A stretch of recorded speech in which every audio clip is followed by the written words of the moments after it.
Interest rates in just a few moments' time. We'll be live outside the Bank of England at the Monetary Policy Committee announce their latest decision on interest rates. Could your mortgage finally cost a little bit less? Stabbings in the Channel. As the House of Lords continues to frustrate the passage of the Rwanda bill, today we learn that more than 400 illegal migrants crossed yesterday alone, and the Rwanda legislation is delayed until after Easter. And plummeting birth rate. A landmark new study reveals the UK will rely on more immigration to plug workforce gaps as Brits have fewer and fewer children. What can be done, and are we set for, as the report calls it, staggering social change?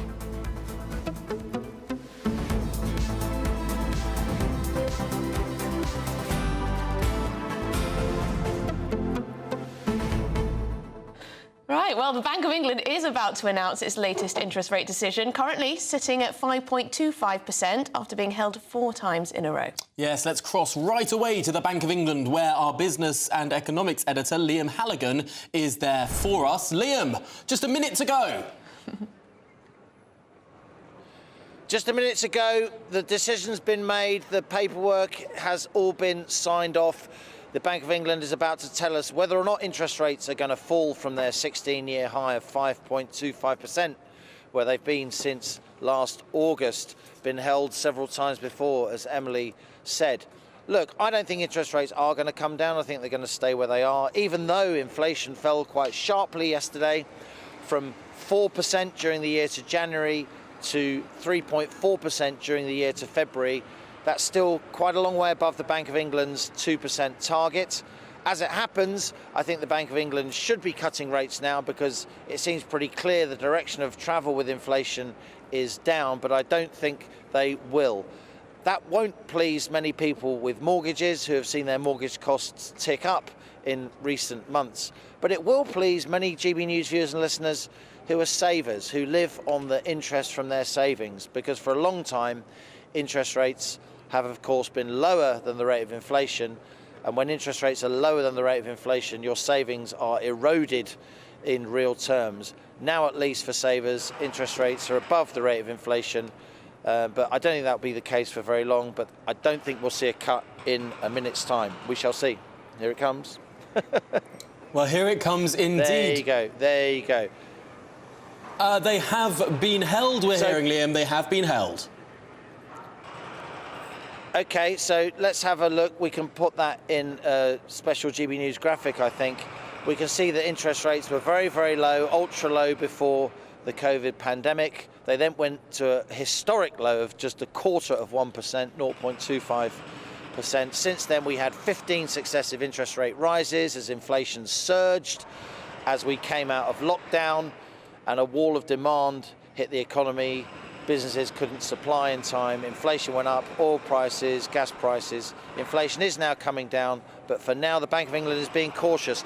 It'll be very interesting, Tom and Emily, and feel free to say, because I'm looking down the lens, I can't read my feed. It'll be very interesting, Tom and Emily, to see the split of the Monetary Policy Committee, how they voted, the 9 members. Was it 5-4 to hold? Was it 6-3 to hold? Was there even a 3-way split, with some still voting to raise? The graphic you can see there, we've had ultra low interest rates for a long time. Then we had those rate rises after the COVID pandemic, all the way up to 5.25%, and that is where we are staying for now. So when can we expect interest rates to come down? Well, interestingly, earlier this morning, little noticed move here in the UK, but the Swiss Central Bank did vote to cut interest rates, and the Swiss Central Bank is extremely influential. The US Federal Reserve has just held interest rates, but it said it will lower interest rates 3 times this year. It expects to. And I think we do expect now, as long as there isn't a spike in the oil price, as long as inflation doesn't surge back, we can expect an interest rate cut from the Bank of England, maybe even as soon as next month, but certainly by May or June. And when it comes to the political calendar, that's one reason, Tom and Emily, as you guys know, and as we've been discussing for a long time now, that's one reason the Conservatives are trying to delay a general election until the autumn. If Rishi Sunak can hold on to his leadership, no certainties there, certainly, if you look at what's going on in Parliament. But The Tories want the Bank of England to cut interest rates 2 or 3 times before an election. They want to get 2 or 3 tax cuts in. They've already announced 2. So that's why they're playing the long game. But no real surprises here at the Bank of England today. We did expect rates to be held, and they have indeed been held.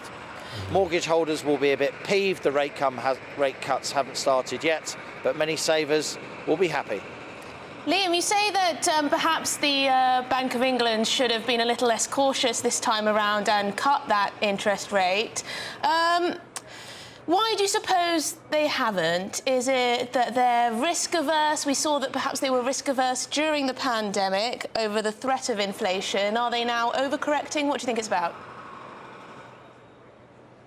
I do think there is a little bit of that, Emily. Yes, they were behind the curve on inflation. They didn't see inflation coming in 2021 when some of us were writing, it wasn't just me, a few pundits and also analysts here in the City of London were saying to the Bank of England, look at the commodity markets, look at the futures curves, look at surveys of business opinion where business leaders are saying that supply chains have been completely dismantled by the COVID pandemic and they're going to take a long time to put back together. Look at the geopolitical risk.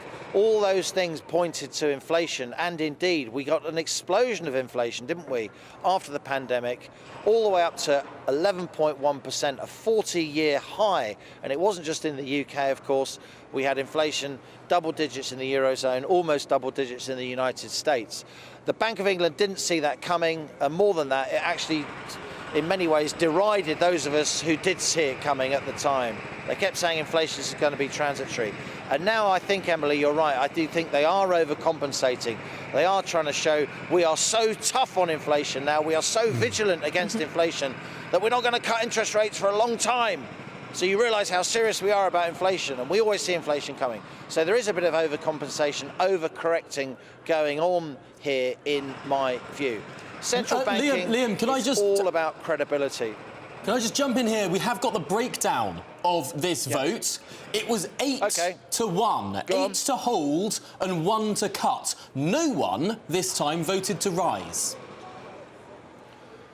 Well, that shows you just how stuck in the mud the Bank of England is. 8 to hold and 1 to cut. But at least you haven't got NBC members still voting to raise interest rates. You had 2 of them voting to raise interest rates as recently as last month, which strikes me as, ridiculously hair-shirted, if I may say so. Look, they won't thank me for saying this, but I think it's fair enough. They need to listen to outside economists who aren't maybe as conventional as they are. The Bank of England's Monetary Policy Committee is dominated by Treasury appointees. It's woefully short of any genuine cognitive diversity. It is, in my view, characterised by groupthink, and I'm far from alone in saying that, even though I was one of the first people to say it. When the Bank of England's Monetary Policy Committee first began in 1997, introduced by Gordon Brown to make monetary policy, the setting of interest rates, independent, taking it away from politicians, because politicians always want rate cuts, and that does boost inflation because they want rate cuts all the time, whatever the evidence. Sometimes you do actually need rate rises. That's why it's independent. But when it was created by New Labour in 1997, the committee was genuinely cognitively diverse, all different opinions from the various forms of economic thought, what we call Keynesians, monetarists, people who believe in small state, people who believe in a big state. It was a much, much more healthy atmosphere, in my view, on the MPC. Now the MPC seems to only appoint people with certain economic philosophies, and I think we really do need to. I don't want the Bank of England to stop being independent. I think the problem with it isn't independent enough. We need more people who don't think the way people do in the Treasury. We need more diversity on that Monetary Policy Committee. And I think, Tom, 8 to 1, 8 of them are saying hold and 1 is saying cut. It should be like 6-3 or 5-4. I understand why they're holding now in the round, but I think that is a skewed distribution of votes when you look at opinion across the City of London, outside of the Bank of England, with other independent analysts looking at the situation we now face. The fact that it is 8-1 means the first interest rate cut probably won't be now till May or even June, when I'd previously have said April or possibly May. Very interesting. Thank you very much, Liam Halligan, for bringing us that breaking news there that the interest rate has been held. Thank you. Liam Halligan there, of course, outside the Bank of England. Good stuff. Another hold, a cautious approach. 8-1, that does indicate that there's a lot of groupthink. Yes. Or perhaps they were convinced by their colleagues. Although last time, 2 people voted to raise, so that could just be these people slowly coming across. Yeah. Bit by bit. They couldn't go from a raise to a cut. They have to sit in that middle point in between. But of course, the bank's decision will impact you at home, and it will impact housing with high interest rates, taking its toll on some mortgage owners and potential buyers across the country. Well, Mark Bogard, mortgage expert and chief executive of the Family Building Society, joins us now. I'm delighted to say, Mark, thank you for making the time for us here. What will this hold mean? And frankly, will the proportion of MPC members voting have any influence on market expectations, on what people are actually paying for their mortgage rates today? So I agree with what Liam says. It's a real missed opportunity today, and they were behind the curve on the way up and they're behind the curve on the way down. Actually, swap rates, which most fixed-rate mortgages are priced off, which is what most people take, have risen since the beginning of the year. And we'd seen mortgage pricing come up, which is not good news for mortgage holders. The markets were expecting sort of a 50% chance of a rate cut by June and 3 rate cuts by the end of the year, down to 4.5, which would definitely help mortgage providers. And we'll have to see how mortgage providers behave over the coming few days, and whether swap rates come down as a result of this. They may well not. As Liam points out, for savers, which is probably most of your viewers, this is good news. In fact, it's as good news. Last time people got higher savings rate than inflation was 1948, and you can still get instant access money above 5%. And inflation's 3.4, so you are getting a real return on your money. So good news for savers, lousy news for borrowers. Yes, it's worth remembering that this is good news for savers, which will be a lot of our viewers and listeners. But Mark, what's it like out there? I've been reading that actually the number of first-time buyers is now going down. Is that maybe because people are holding off as they predict, as we're hearing that there could be potential interest rate cuts soon? Look, it's really tough for people. If we look at our mortgage holders whose fixed rate mortgages come to an end in 2024, more than half of them will see a 50% increase in their monthly mortgage payments. And that's horrible. And that's why the Bank of England should be cutting, because there's all this pain still in the pipeline. If you're a first-time buyer, you've got 2 problems. One is the deposit that you've got to raise, and then people don't really focus on how much money they can borrow. They focus on what their monthly mortgage payment is. And until rates come down, their monthly mortgage payment will be high for borrowing an amount of money which may well mean they can't afford their home. So it is very tough, and that's why I believe the bank should be cutting rates now, not in the middle of the year or later in the year. But isn't this the crucial point? Even if they were to cut rates, people that fixed a 2-year mortgage or something like that at 2%, even if the rate now is cut, that fix comes to an end, they'll still be seeing their rate, their interest rate on their mortgage more than double, even though the headline rate has been cut because they fixed when it was a lot lower. Yeah, that's absolutely correct. And interest rates have gone from 0.1 to 5.25. So as you say, there's been this huge increase, but it would make it less bad. So the quicker rates come down, the more of the people still in the pipeline to come off 2 or 5 year fix, the less painful it would be. And the more money they can then go and spend in the economy. Because it's really interesting. Both Labour and the Conservative Party agree that we need to get the economy going. We need growth. Well, if people are spending all their money on their mortgage payments or other debts, they won't have any money to grow the economy. So the bank needs to get the economy going, not keep sucking money out, which is what interest rates do, which is why they push down inflation. But everyone's expecting a very rapid fall in inflation, and it will probably go below the 2% target. And then the bank may find itself having to cut rates more. Well, thank you very much indeed for your expertise there. Mark Bogard, mortgage expert and chief executive of the Family Building Society. Seems there's a bit of a consensus among, well, Liam and also Mark, and I don't know about you, but that a cut, and a lot of people in the city, that a cut was probably the right thing to do. But I can understand why the Bank of England are being so cautious after messing up. They did mess up, didn't they, during the pandemic? They didn't see that inflation was coming, even though they were warned by so many people. I wonder if it's ideology getting in the way, perhaps, here. Even when inflation started, you saw that the Federal Reserve in the United States were much more aggressive with raising rates than the Bank of England was. And actually, on the morning of Liz Truss's mini-budget, when the day before the United States Federal Reserve has raised rates, the Bank of England held rates on that morning of that mini-budget, which I know a lot of economists will say the mini-budget was the cause for a lot of the turbulence. Sure, might have played a factor.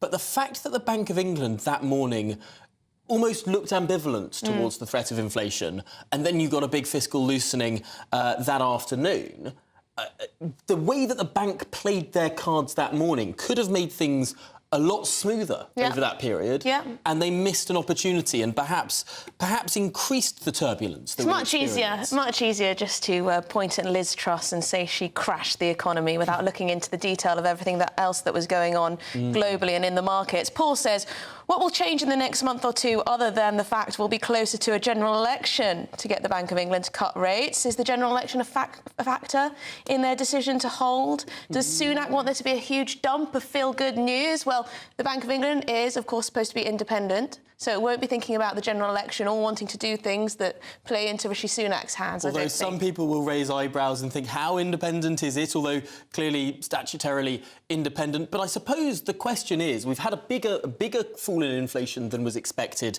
this month. Will that trend continue? Could it be that next month's inflation numbers are even lower and then maybe we get an April cut? But Liam was saying it's less likely we'll get an April cut now. Perhaps May is that central prediction. Well, fingers crossed for all of you out there who are on a mortgage and may need to remortgage very soon and may have a huge leap, although a lot of people have already had that. Yes. Have already had that and are now on fixed rates at a 5% or something like that, which is very costly indeed. Yeah. Well, let's move on now, because later in the show we'll be debating if the mental health culture that we experience in the workplace and in society more broadly has gone too far. Do you know what, Tom? I think it has. And this relates to Mel Stride's comments. He's the Work and Pensions Minister, and he said, you know, people are off sick, they're claiming benefits, when perhaps going to work might actually help their mental health. Has it all gone a little bit too far? Yeah. Are we talking about mental health too much? Everywhere you go, there seems to be discussion about mental health. Is it actually making the problem worse, or do we need to talk about it more? And it's interesting because sometimes work can be the best thing for your mental health. And if you feel a little bit down one day and then suddenly get struck off work and are sitting there on benefits, that might make your situation worse. Yeah, but what if you hate your job? Then that might make you more depressed and anxious. Yeah, well... So it can work both ways, can't it? Yeah, it's... of course, we were talking about the Work and Pensions Secretary saying that normal anxieties of life are being labelled as an illness. We want to know what you think. We'll be getting to your views on this subject very shortly indeed. So stick around for that after this.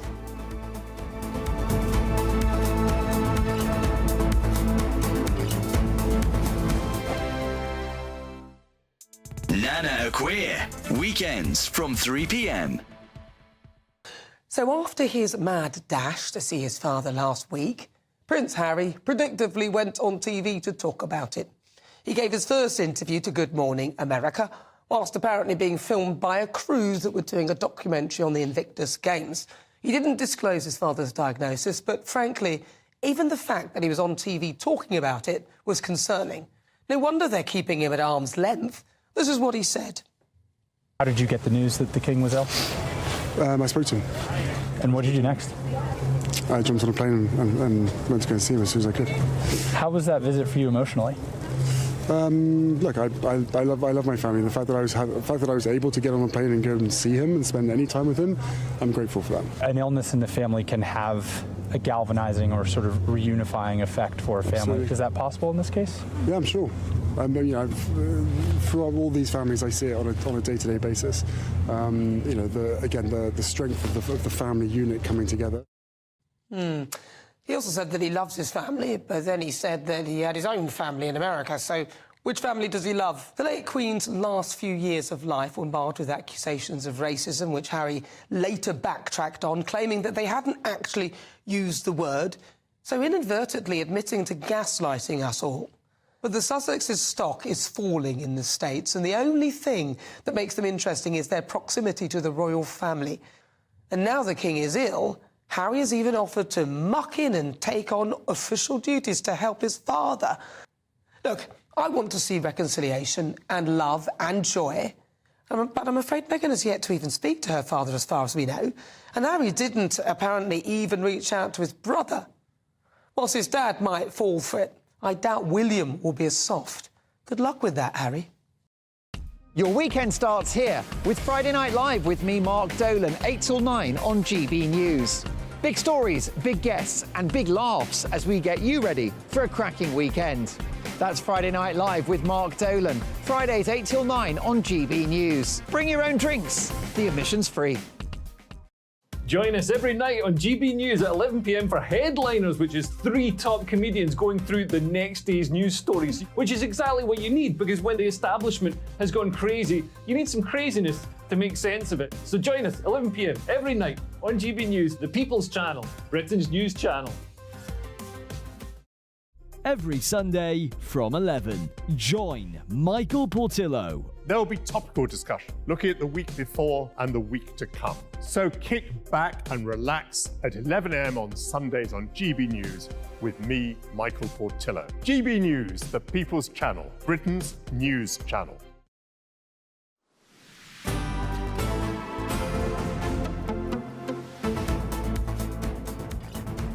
Well, away from the Bank of England, Prime Minister Rishi Sunak's ambitions to send asylum seekers on a one-way trip to Rwanda has hit yet another wall, with the House of Lords inflicting 7 defeats on the landmark legislation yesterday. Although that is down from the 10 defeats that they did last month, so little by little. Are we going to paint this as a victory? We can't paint this as a victory. The bill faces further setbacks. We're asking just how damaging this so-called parliamentary ping-pong between the Commons and the Lords, how damaging could that be?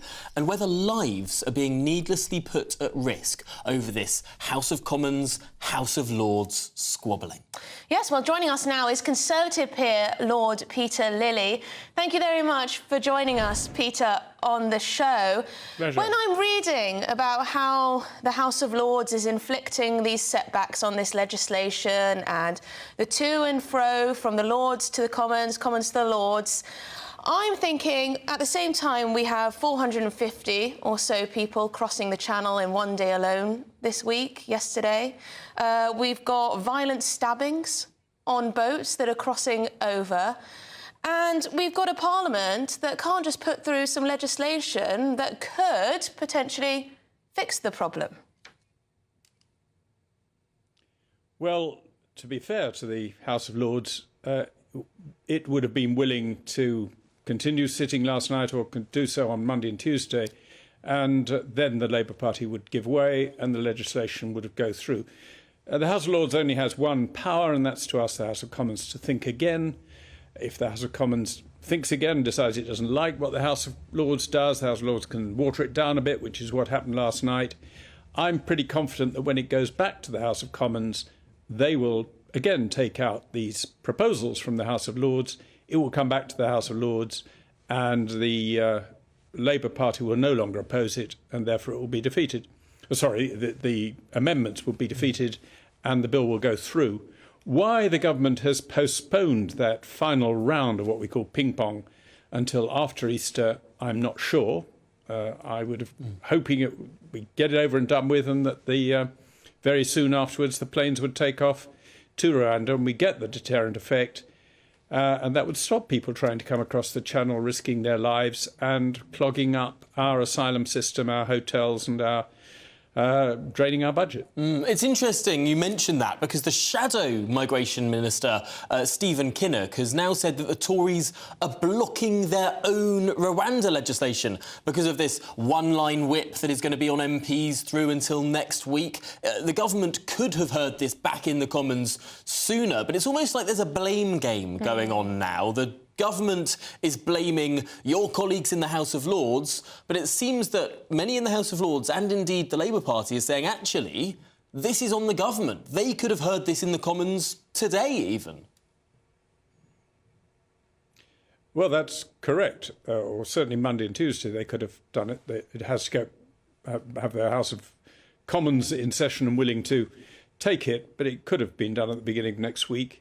I don't know why they didn't do it then. That was the original plan. In fact, the original plan was to get it all through last night, but the Labour Party then decided to support further amendments, which initially they were apparently not intending to do.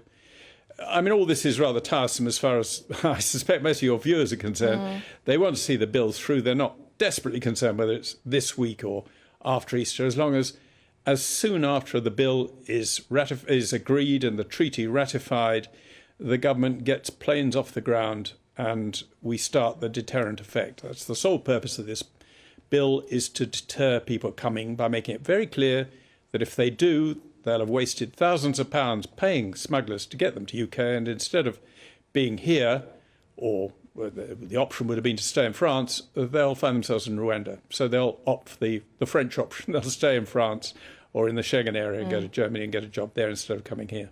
You say it's the government that is delaying this bill, but there are many of your colleagues in the House of Lords who perhaps would like to delay this bill as long as possible, surely, come for a next general election. We know that is true. We know the Labour Party want to do away with this policy, even if it is seen to work. Well, the Labour Party have made it pretty clear they will let the bill through after a certain number of rounds of this ping-pong process. What is holding it up is the crossbenchers, the Lib Dems, and some Labour members of Parliament who are not willing to go along with their front bench. They would all like to stop it, defeat it entirely, or delay it until after the next election, but they won't be able to. I think they're wrong to want to do that. I think that would be an abuse of the powers of the House of Lords. But they're not going to succeed, I can assure you of that.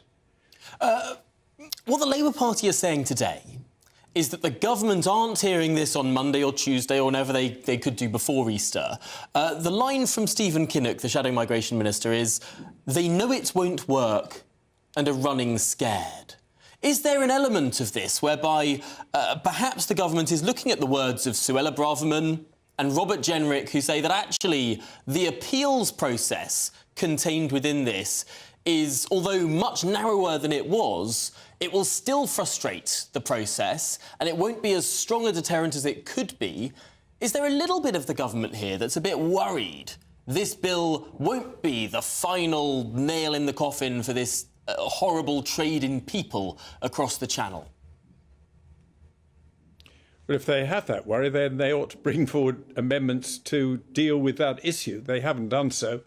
And so we must assume they've got some confidence it will work. I very much hope it works. I'm not a lawyer, so I'm not certain whether very creative lawyers in the immigration business, and it is quite a big industry, will be able to think of excuses with the cooperation of the courts to pull some people off the planes and delay their expansion. I think it's a bit unlikely they'll be able to stop planes as such taking off. And if, you've got 30 people on a plane and 3 pulled off and the others go, the word's going to get round in the camps in Calais. That's just not a risk worth taking. So I hope it will. If the government's got worries that the whole thing could be undermined by the courts, then delaying it for 3 weeks isn't going to remove that problem. Yeah. Certainly the Labour Party are hoping it will go through. I mean, they would ideally like to weaken it further before it goes through, but they're not going to be able to do that. They'd like it to go through and be seen to fail. I'd like it to go through and be seen to succeed. we shall find out once it's gone through which of us have our hopes fulfilled. Perhaps a little bit more delay now, 3 more weeks than we were expecting. Tough times, but Lord Lilly, thank you very much for joining us and talking us through the events in the Lords last night. Well, in the meantime, while all this is going on in Parliament, Home Office officials have confirmed that 514 migrants crossed the English Channel in 10 small boats just yesterday. 514 in one day. That's the busiest day of migrant arrivals so far this year. Well, we're joined now by GB News Home and Security Editor Mark White. And Mark, frankly, is it the weather? It is. I think the weather has got a lot to do with it. When you've got weather conditions that are rough in the Channel, then clearly you're not going to get people smugglers being able to push these small boats off the beaches of northern France in a safe manner. And of course, we've had tragedies in recent months in the Channel as well, when they have tried that in weather conditions that have not been appropriate to try to cross the English Channel. So what we've got this week, Monday, the conditions were sort of borderline. We had one small boat with 61 people that came across on Monday. Then today, it was pretty much flat calm in the Channel, and that's why we saw 514 people coming across on 10 small boats. By yesterday afternoon, we were reporting that 450 had crossed in 8 small boats by the end of the day. Now, of course, that figure far higher, and as you say, that is a record for the year so far, the busiest day for the year so far. Previously, earlier this month, at the beginning of the month, 401 people crossed on a single day. And I can tell you that out in the Channel today, again, it is another busy day with 6 small boats at the moment that have either crossed or are attempting to cross as we speak.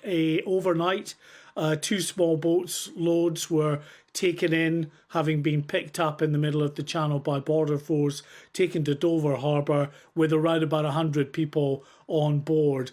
Just as we speak, the Border Force catamaran Ranger is pulling into Dover Harbour with another 2 small boat loads on board that vessel, and behind them another Border Force catamaran with, we understand, another 2 small boat loads.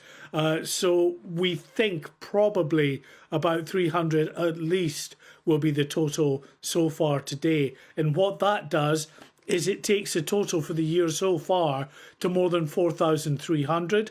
You compare that to where we were at this point last year, it was just over 3,600. So we're more than 600 ahead of where we were last year, when the government was very busy trumpeting how well they'd done in managing the boats and getting the small boat numbers down by 36%. Security Editor.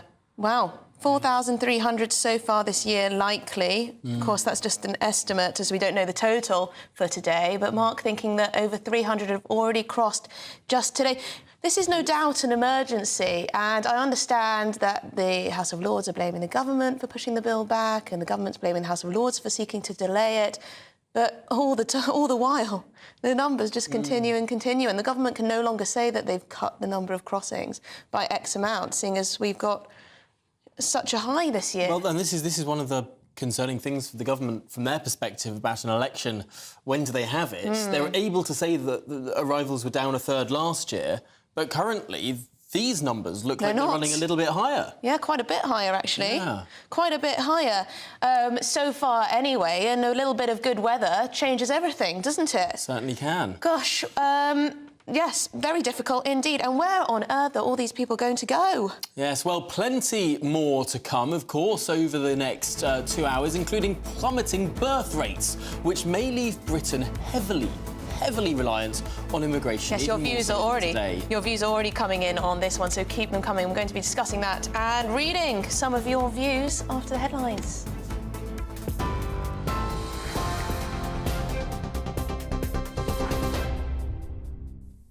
It's 12:32. I'm Sophia Wensler in the GB newsroom. Your headlines. The Bank of England has held the interest rate at 5.25% for the 5th time in a row. Bank Governor Andrew Bailey said the economy is not yet at the point where rates could be lowered, but the things are moving in the right direction. It comes after the inflation rate dropped faster than expected in February, hitting 3.4% during the month, the lowest for 2.5 years. At least 300 migrants have arrived across the Channel in 6 small boats today. Yesterday was a record day for crossings as 514 migrants were intercepted by Border Force, the highest number this year so far. Meanwhile, a South Sudanese migrant has been jailed for piloting a dangerously overcrowded small boat as it made its way across the English Channel in August. 31-year-old Chulpan Maker was caught steering the vessel with 52 other migrants, many of whom were forced to sit on a makeshift flooring. The Home Office has released a series of images taken by Border Force. And it's bad news for chocolate lovers as some Easter eggs are at least 50% more expensive than last year. Researchers are blaming climate change for the increase after dry weather in West Africa led to a spike in global cocoa prices. Brands including Maltesers, Lindt and Cadbury costs have gone up by at least 50% more than a year ago, while others have shrunk in size, and that's according to Which. For the latest stories, sign up to GB News Alerts by scanning the QR code on your screen or go to gbnews.com/alerts.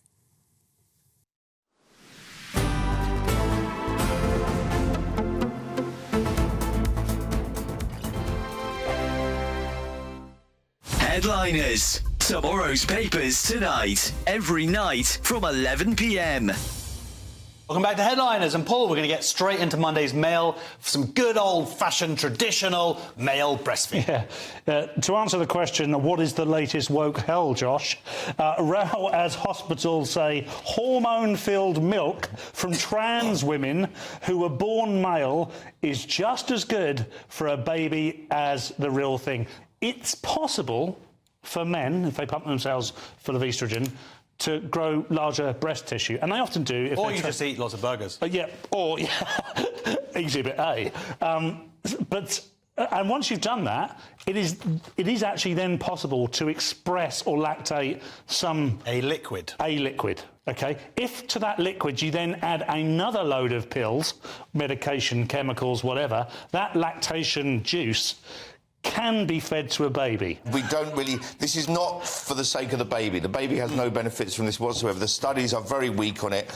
It's a bit worrying because, you know, when hospitals started indulging in homeopathy and having, the NHS had homeopathic hospitals, that was worrying because they're supposed to be a trusted authority.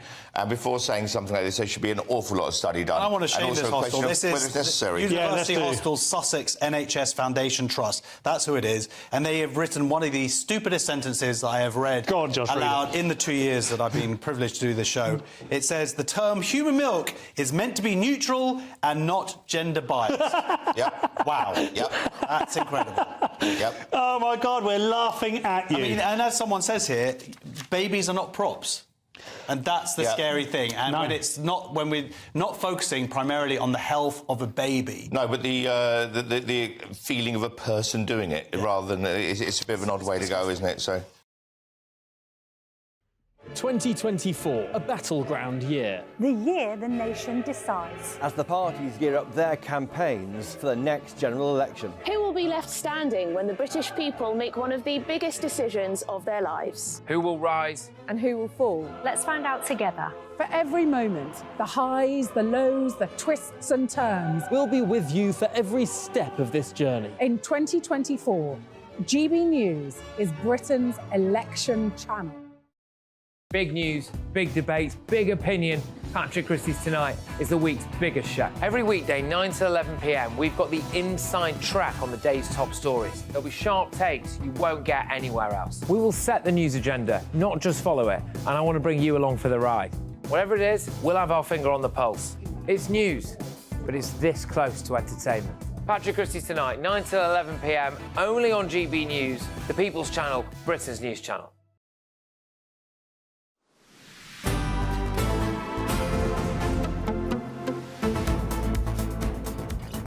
Good afternoon, Britain. It's 37 minutes past 12, and you've been getting in touch over some of those big questions we've been asking you today.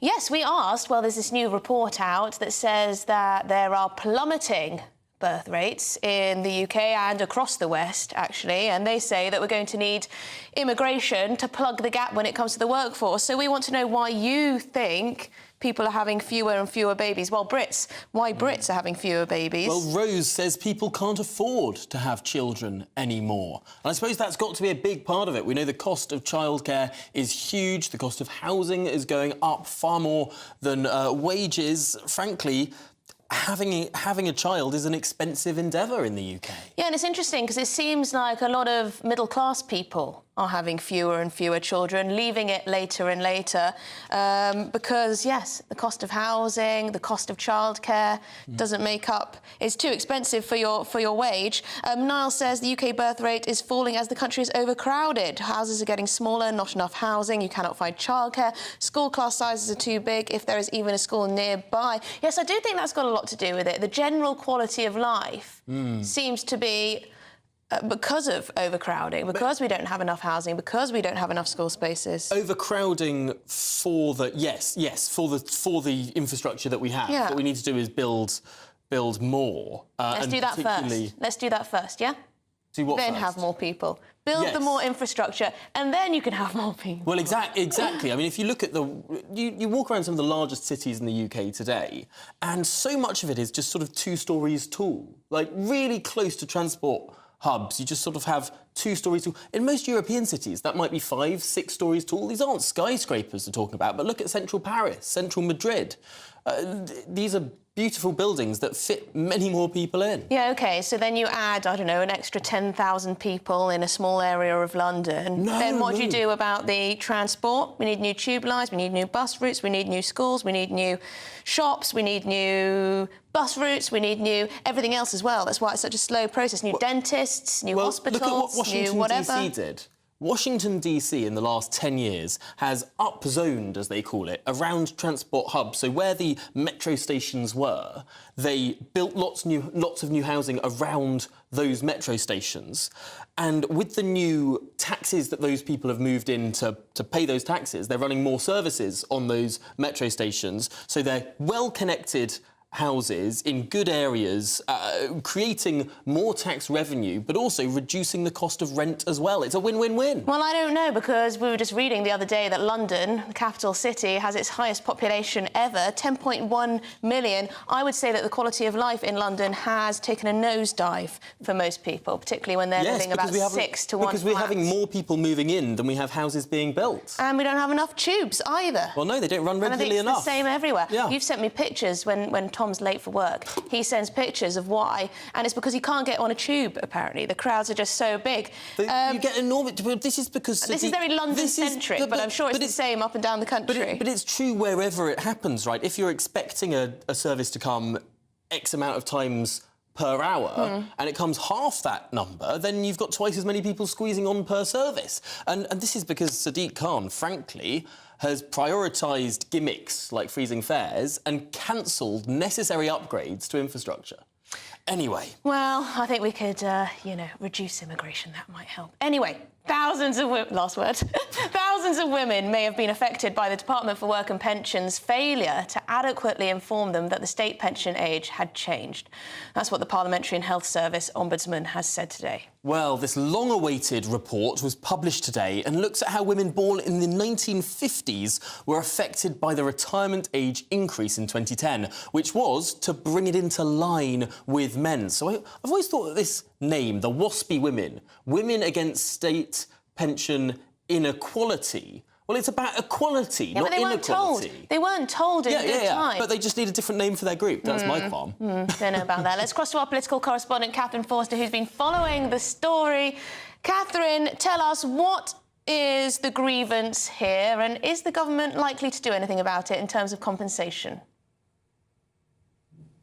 Yes, well, the second question is critical, but fundamentally, this is about what happened to potentially 3.6 million women in their 50s who were going to be affected by changes to the pension age, because of course women used to retire, qualify for their pension at 60 and men at 65. That disparity between the sexes has been eliminated and the pension age has been rising gradually. Now, this group of women have said and have been fighting this for years and years, that fundamentally they were not told, they were not given sufficient information, they weren't aware, first of all, of what was happening in terms of the pension age rising, but also in terms of the number of national insurance contributions, the number of years stamps they had to pay to qualify for a full pension. Now, they've been fighting this for years. This report that's come out today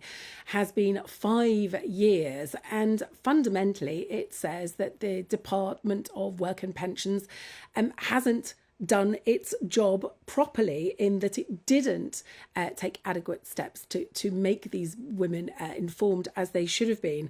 And also, though it's now calling for redress, it says that crucially it doesn't believe that the Department for Work and Pensions, it says that they will not take steps to put this right. So they think that the DWP won't put it right. So they are asking Parliament directly to intervene on these women's behalf. Now, the leader of the House of Commons, Penny Mordaunt, has already stated that she thinks that Mel Stride, the Secretary of State for the DWP, should come and address the House on this matter urgently, and hopefully before Easter. Parliament goes into recess at the end of next Tuesday, to illuminate us on what the government are going to do to put this right. Now, the all-party parliamentary group on this has been pretty clear. Peter Aldous, who's the vice chair, has suggested payments of a minimum of £10,000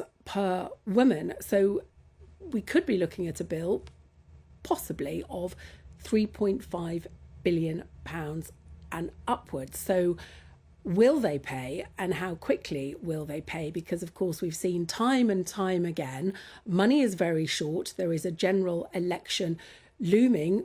Post office victims, many of them haven't had proper compensation, tainted blood.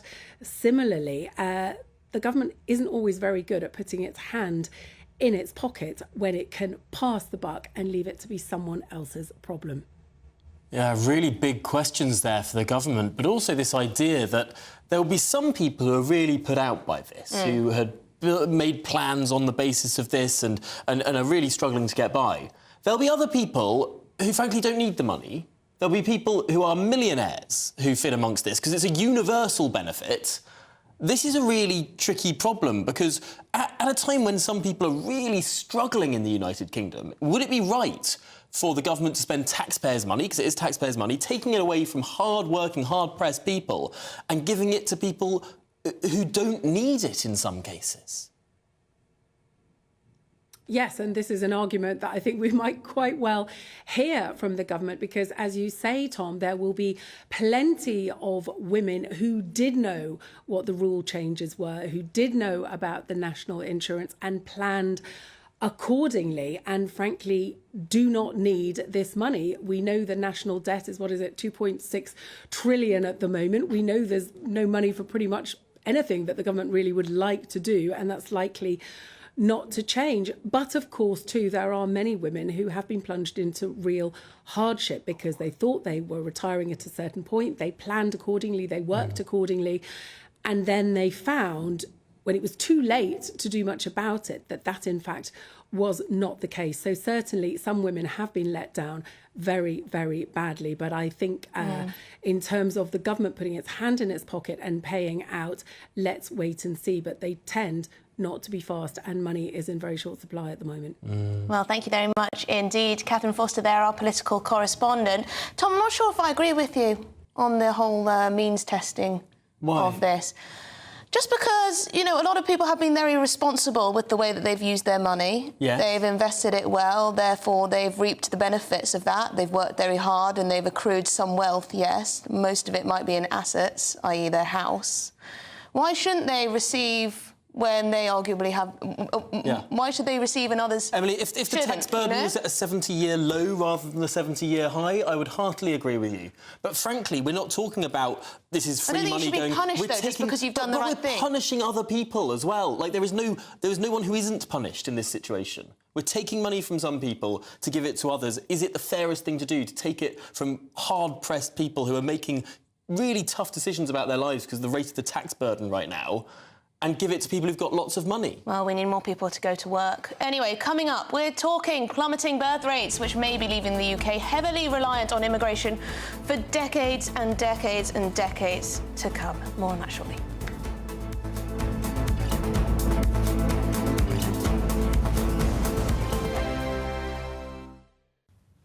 Hi there, and welcome to the latest GB News forecast from the Met Office. Fine in the south today, some warm sunshine even, but a very different story for Scotland and Northern Ireland, where it is already turning wet and windy. The heaviest of the rain and the strongest winds affecting western Scotland. Bands of rain also moving through eastern and southern Scotland at times, although with some drier spells in between. And then through the late morning and early afternoon, that rain reaches Northern Ireland. Now for England and Wales, a bit of rainfall with the far north of England, but otherwise plenty of dry weather, even some sunny spells, less breezy here, but even so, out of the breeze, it's going to feel pleasant enough, 15, 16 Celsius. Then the rain tumbles its way southwards overnight. It's going to affect northern England during the evening as well as parts of Wales before it tends to fizzle out and slow down on its journey south. It will eventually end up in the southwest, where it will be a damp start to the day. But the southeast avoids it through much of the night, although staying cloudy here and, as a result, frost-free. But a cold start to the day for Scotland, Northern Ireland, Northern England. Showers from the word go, interspersed by sunny spells, but it's not going to feel very spring-like with those showers coming in heavy at times and with snow falling above 500 metres for Scotland. The wind very strong in the north and northwest, brighter spells emerging across southern and southeastern parts later, but feeling colder. I think the most exciting bit for me is talking to people. People who I think are ignored often by the major news channels. We're going to give news they want to hear. There's a voice there that needs to be heard. I think there's a chance here for a diversity of opinion to be expressed, which you don't find elsewhere. It's really exciting. We don't hold back. We're free to say how decisions that are taken here affect us all around the country. Only on GB News, the People's Channel, Britain's news channel. Join me, Camilla Tominey, every Sunday at 9:30 when I'll be interviewing the key players in British politics and taking them to task. This report basically says that he's not fit to stand trial. With an upcoming election looming over Westminster, now is the time for clear, honest answers. I agree. And that's precisely what I'll get. Is he indecisive? Incompetent? That's the Camilla Tominey Show at 9:30 every Sunday on GB News, the People's Channel, Britain's election channel. I'm Michelle Dewberry, and I'm not here to tell you what to think. I'd much rather hear what you have to say. So send in your opinions to gbviews@gbnews.com. Keep them clean, and you never know, I might read them out. With my panel here on Jubes & Co, we debate, we get stuck into the issues of the day on a show where all views are welcome, especially yours. GB News, the People's Channel, Britain's news channel.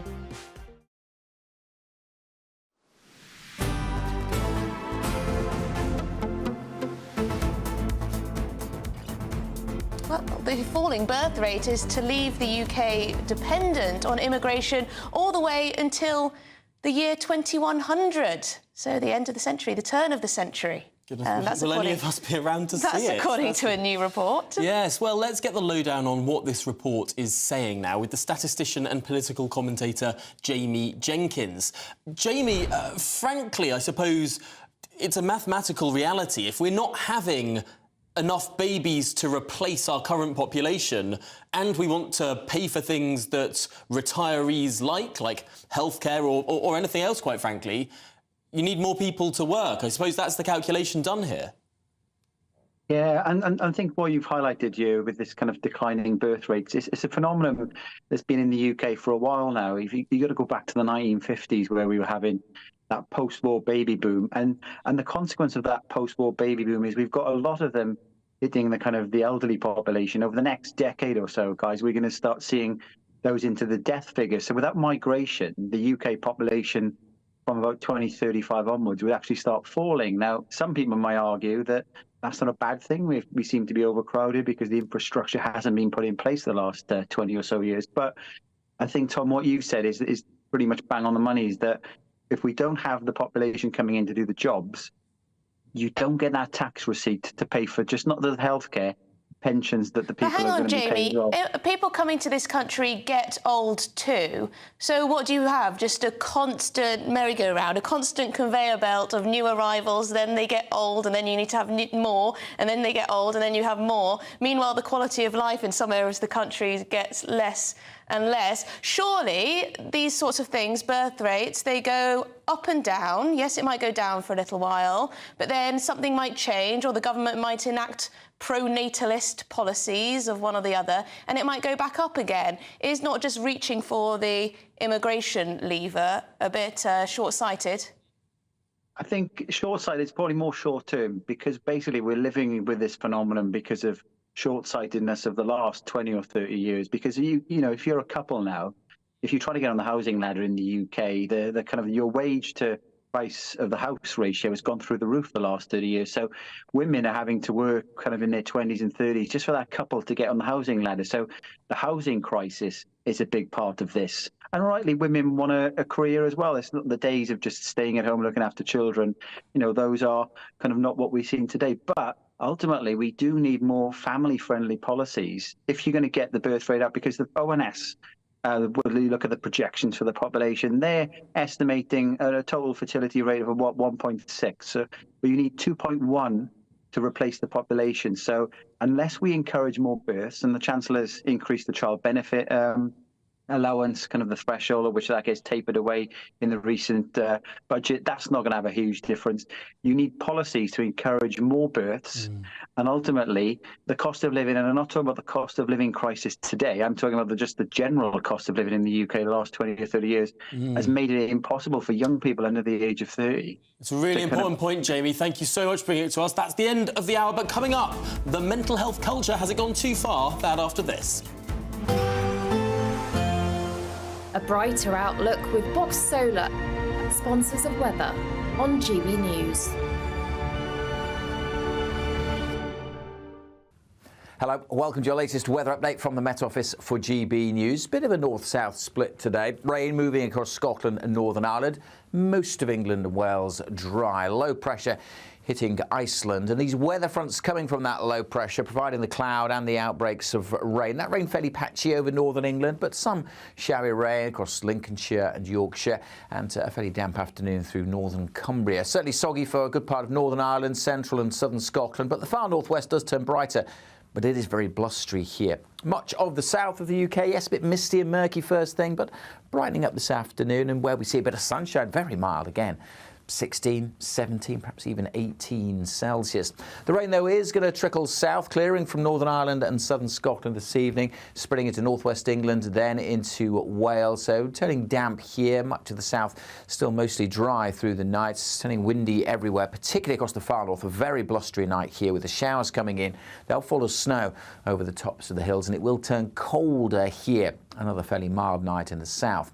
Different feel, though, tomorrow morning across the Midlands and East Anglia, much of southern England, seeing cloud and outbreaks of rain. That rain slowly moving across the southeast. So quite a damp day. The rain likely to linger in Kent. It brightens up further north. Lots of showers packing into Scotland and Northern Ireland. Again, some snow on the hills and a chillier feel for all. Temperatures lower tomorrow and feeling even colder with the wind. That warm feeling inside from Boxed Boilers, sponsors of weather on GB News.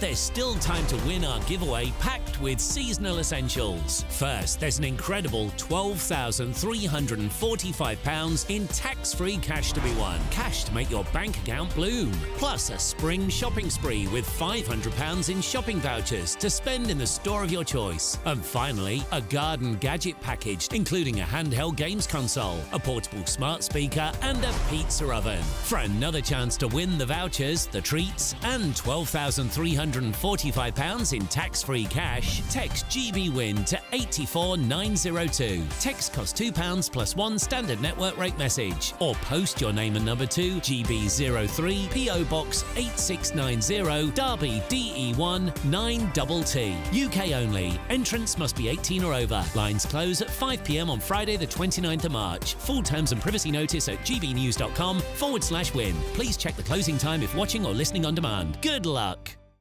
2024, a battleground year. The year the nation decides. As the parties gear up their campaigns for the next general election. Who will be left standing when the British people make one of the biggest decisions of their lives? Who will rise? And who will fall? Let's find out together. For every moment, the highs, the lows, the twists and turns. We'll be with you for every step of this journey. In 2024, GB News is Britain's election channel. I'm Michelle Dewberry, and I'm not here to tell you what to think. I'd much rather hear what you have to say. So send in your opinions to gbviews@gbnews.com. Keep them clean, and you never know, I might read them out.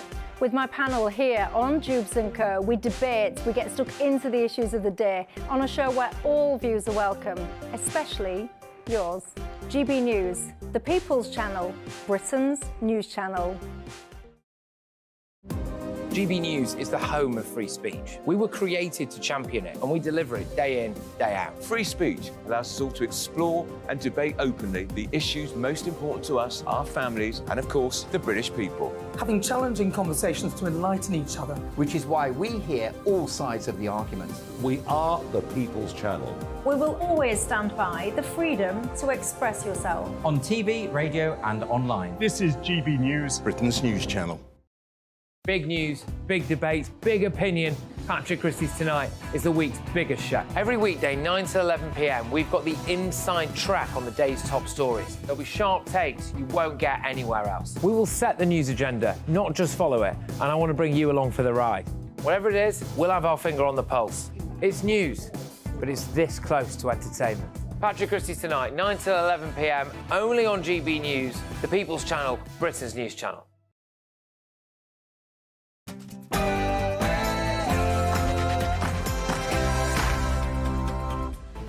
Good afternoon, Britain. It's coming up to 1 o'clock on Thursday, the 21st of March. Interest rates. The Bank of England has held the base rate at 5.25% for the fifth time, despite yesterday's drop in inflation. Will we ever see this cut in interest and mortgage rates? And has Britain's mental health crisis gone too far? Work and Pensions Secretary Mel Stride certainly thinks so, saying normal anxieties are being labelled as illnesses as he pushes plans for people to get back to work. We'll be debating this later on. London drug bust. Thousands of pounds worth of narcotics were seized in a raid on the capital yesterday, with the Met cracking down on sophisticated drug-dealing groups. We'll bring you an exclusive report.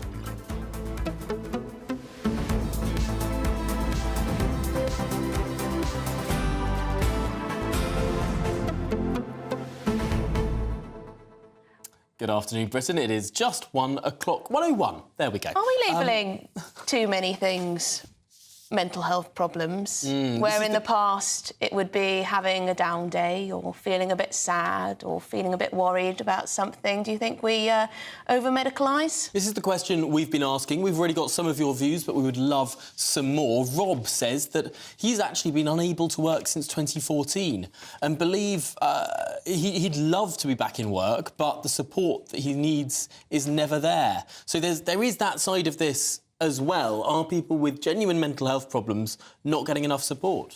But Norman says, I was a war baby. I spent most of my early years sleeping under an air raid shelter, not knowing if our house would be standing the next day. I lived through rationing and many more shortages and fears. Yet we're told that kids today have more pressures, which is why they have so many mental health problems. Rubbish, Norman says. Tony agrees. He says every generation has had it hard. I've done all right. I haven't complained about my mental health. I've got on with things and had a comfortable life. It's interesting because sometimes there is this real genuine case. There are people genuinely really struggling. But what the Work and Pensions Secretary is saying today is that amongst those who are generally struggling, there are those who perhaps aren't, or who perhaps would struggle less were they in work. And there are different ways to sort different things. Should it be that the first time you say, I'm feeling a bit sad, you suddenly go on the dole? Perhaps not. And everywhere you look, everywhere you turn, every newspaper you read, every social media tweet you look at, every Instagram, every TikTok, every whatever TV show, constantly talking about mental health. Well, we're doing I do it now. wonder if we've made it. Yes, we are. Sorry, I guess we are massive hypocrites today. But let us know, do you agree with Mel Stride, the Work and Pensions Secretary, that perhaps we talk too much about mental health? The pendulum swung too far the other way. Well, all of that to come after your headlines with Sophia.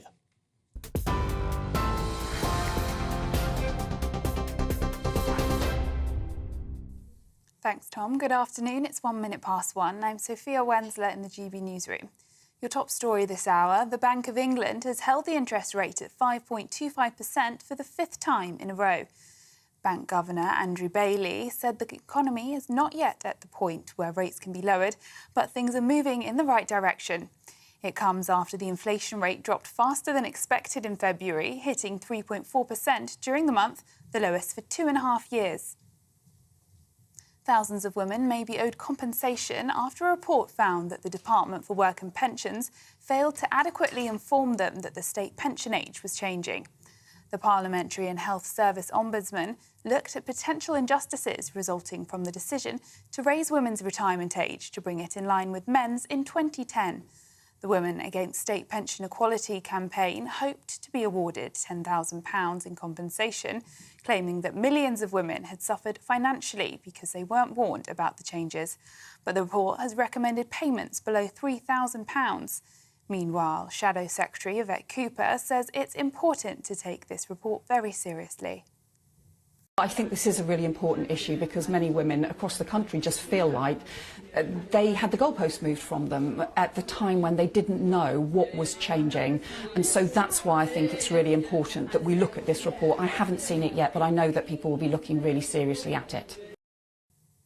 Number 10 has said that it is dealing with a migration emergency after a record number of asylum seekers crossed the English Channel yesterday. 514 migrants were intercepted by Border Force, the highest number this year so far. And today, at least another 300 migrants have arrived across the Channel in 6 small boats. It comes as government plans to deport migrants to Rwanda have been set back again after the House of Lords inflicted a series of defeats on the bill. Meanwhile, a South Sudanese migrant has been jailed for piloting a dangerously overcrowded small boat as it made its way across the English Channel in August. 31-year-old Chol Panmaker was caught steering the vessel with 52 other migrants, many of whom were forced to sit on makeshift flooring. The Home Office has released a series of images taken by Border Force. The Work and Pensions Secretary is warning that Britain's mental health culture has gone too far. Speaking as he unveiled plans to get 150,000 people back into a job, Mel Stride said that the benefits bill was being pushed up by a sharp increase of number of people who are on long-term sickness. In an interview with the Telegraph newspaper, he suggested an increased public focus on talking about mental health had led to people self-diagnosing conditions. It comes as the welfare bill is set to hit £100 billion this year. Shadow Work and Pensions Minister Alison McGovern says Labour has a plan. What needs to be addressed is to make sure that we have good work in this country that supports people's good mental health, as I just mentioned. And alongside that, we need a mental health system as part of our NHS that can really help people. You know, if you're a child or a young person needing mental health support, the waiting list can be years long, and that's not good enough. So we need Labour's plan to support our health service, including mental health support with 8,500 extra mental health workers, so that we can improve that quality of service for people. That's Labour's plan. 3 staff members from the London clinic are being investigated over allegations they tried to access the Princess of Wales's medical files. The individuals could face prosecution under the data protection laws and also could be sued for damages by Princess Catherine. It's understood the King's medical records are not compromised when he was treated at the same hospital for an enlarged prostate. The London clinic has promised investigatory, regulatory and disciplinary steps will be taken. And it's a bad news day for chocolate lovers, as some Easter eggs are at least 50% more expensive this year. Researchers are blaming climate change for the increase after dry weather in West Africa led to a spike in global cocoa prices. Brands including Maltesers, Lindt and Cadbury cost at least 50% more than a year ago, while others have shrunk in size. That's according to Which. The Energy and Climate Intelligence Unit says the price hike is down to the impacts of climate change worsened by the El Niño phenomenon, a reoccurring natural fluctuation in the weather's patterns in tropical Pacific. And for the latest stories, sign up to GB News Alerts by scanning the QR code on your screen or go to gbnews.com/alerts. Now it's back to Tom and Emily.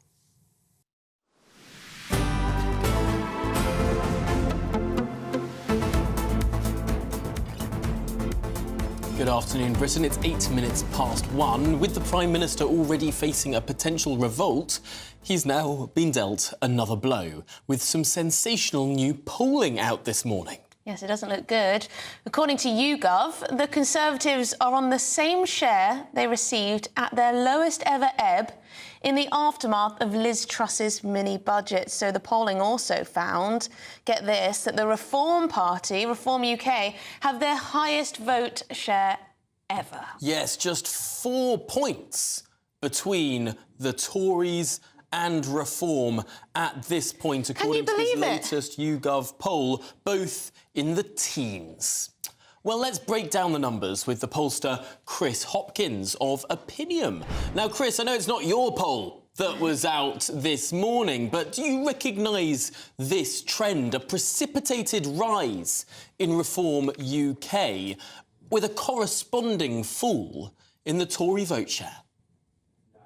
Yeah, we do, Tom, to be honest. I mean, our polling at Savanta has also shown similar levels in terms of the records for Reform UK and indeed for the Conservative vote share. Our most recent poll at Savanta had the Conservatives on 26%. Now, that's considerably higher than the YouGov poll, but it probably is down to some methodological differences, which I've gone into some detail before on my Twitter feed. But that is one of the lowest figures that we've shown for the Conservatives, indeed, since Liz Truss. And the week before, we had them as low as 25%, which was as low as the last throes of her premiership. And this week we had Reform UK themselves on 11%. Again, Reform UK aren't in our main voting intention prompt. We put them in a second sub-prompt, but that is still the highest ever figure that we've ever shown for Reform UK, which just goes to show they are generating quite a lot of popularity in opinion polling at the moment. Can we draw any parallels, perhaps, with UKIP, the UK Independence Party, that perhaps at this time in the election cycle, people say they're going to vote for a new party like the Reform Party, and clearly lots of people say that they are planning to, but then when it comes down to it, because of the way our electoral system works, they may find that actually they don't see their vote counting in the same way as if they voted for one of the main parties. So essentially, will this carry through to the election?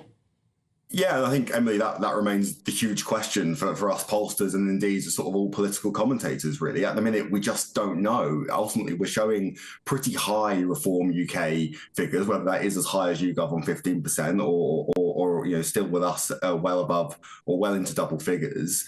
But there hasn't been the electoral evidence to really back that up, either in by-elections or indeed in local elections. Now, obviously, we do have local elections around the corner, and I think that Richard Tice's party are probably going to be one of the most interesting stories from this set of local elections, to see actually how do they perform. Is there any electoral evidence that they are justifying their opinion polling numbers at the moment, and whether they are something of a bit of a midterm protest vote, or indeed are they the real deal? And I think that you mentioned UKIP there, Emily. I mean, they ended up backing up their high opinion polling numbers with a lot of councillors across the country, and then come the 2015 general election, although they didn't end up with any seats, they did end up with 12% of the vote share across the country. So Reform haven't done that yet, and I think that does give us pollsters a little bit of a bit of a pause when we come to these numbers.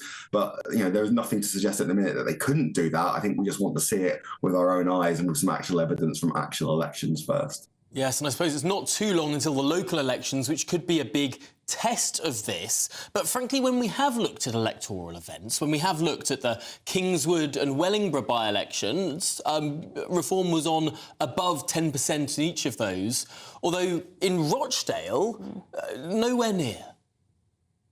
Yeah, and I think that again, Tom, you just highlights the fact that at the minute they're a bit of an enigma. We don't really know kind of where they stand among the British electorate. Based on obviously on this YouGov poll today, that does imply that roughly 1 in 7 voters are going to be voting for reform. That seems quite high, and we haven't had that electoral evidence yet to back that up. And obviously some of those by-elections that you referenced, the Rochdale one was particularly some strange circumstances, given that most of the major parties didn't really campaign there at all. You would have expected Reform to potentially have quite a strong showing, but as it was, it ended up being George Galloway instead. And obviously in Kingswood, they did perform well, but I wouldn't have described them necessarily as performing above par based on their opinion pollings. And that really is the only evidence that we've had recently, at least, of Reform really doing much in terms of actual electoral evidence. I think that there was a stat that I read this week that they've only contested 2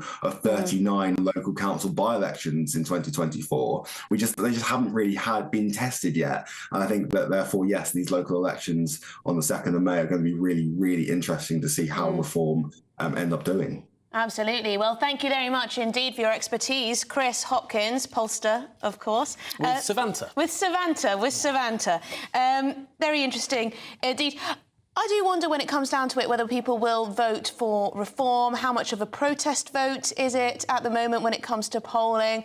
Because our electoral system, like it or lump it, like it or loathe it, doesn't lend itself to voting for smaller parties, but does it is fascinating. These two parties are inching closer and closer and closer together. You've got this corresponding drop in the Tory vote, rise in the Reform UK vote. The difference now is 19 and 15% in that poll. Between 19 and 15. It's quite crazy, isn't it, considering what the Tories were on not too long ago. But in 2019, we did see some polls where there was crossover between the Tory party and the Brexit party. As it was then. In the midst of that European election campaign, you saw Westminster voting intention, whereby Reform went ahead, the Brexit party as it was then, went ahead of the Tories. Could we see something similar? Of course, after those European elections, the Prime Minister resigned. And then Boris Johnson became Prime Minister and suddenly the Brexit party fizzled out and went to nowhere.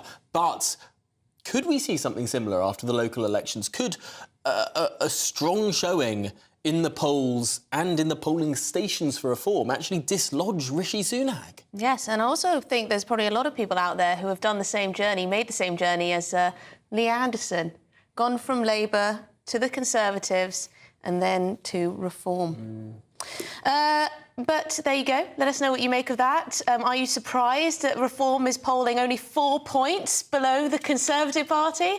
Or was that what you were expecting as well? gbviews@gbnews.com. Now, the Bank of England announces it will hold the base rate. This is the Bank of England base rate. For the 5th time, it's running at 5.25%. Here to break it down, it's GB News business and economics editor Liam Halligan with On the Money.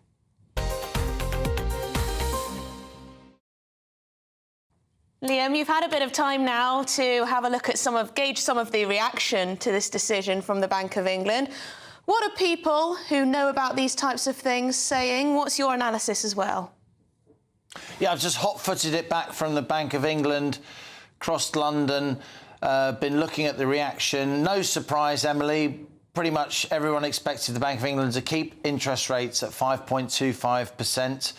They've been there since August last year. It's a 16-year high, but there is quite a bit of surprise, as we discussed in the immediate moments after we learnt about the decision. There's some surprise that the Bank of England's 9-strong Monetary Policy Committee voted so overwhelmingly to keep rates on hold, 8-1. I think it was expected that maybe it would be more of a fine-cut decision, maybe 6-3 or even 5-4.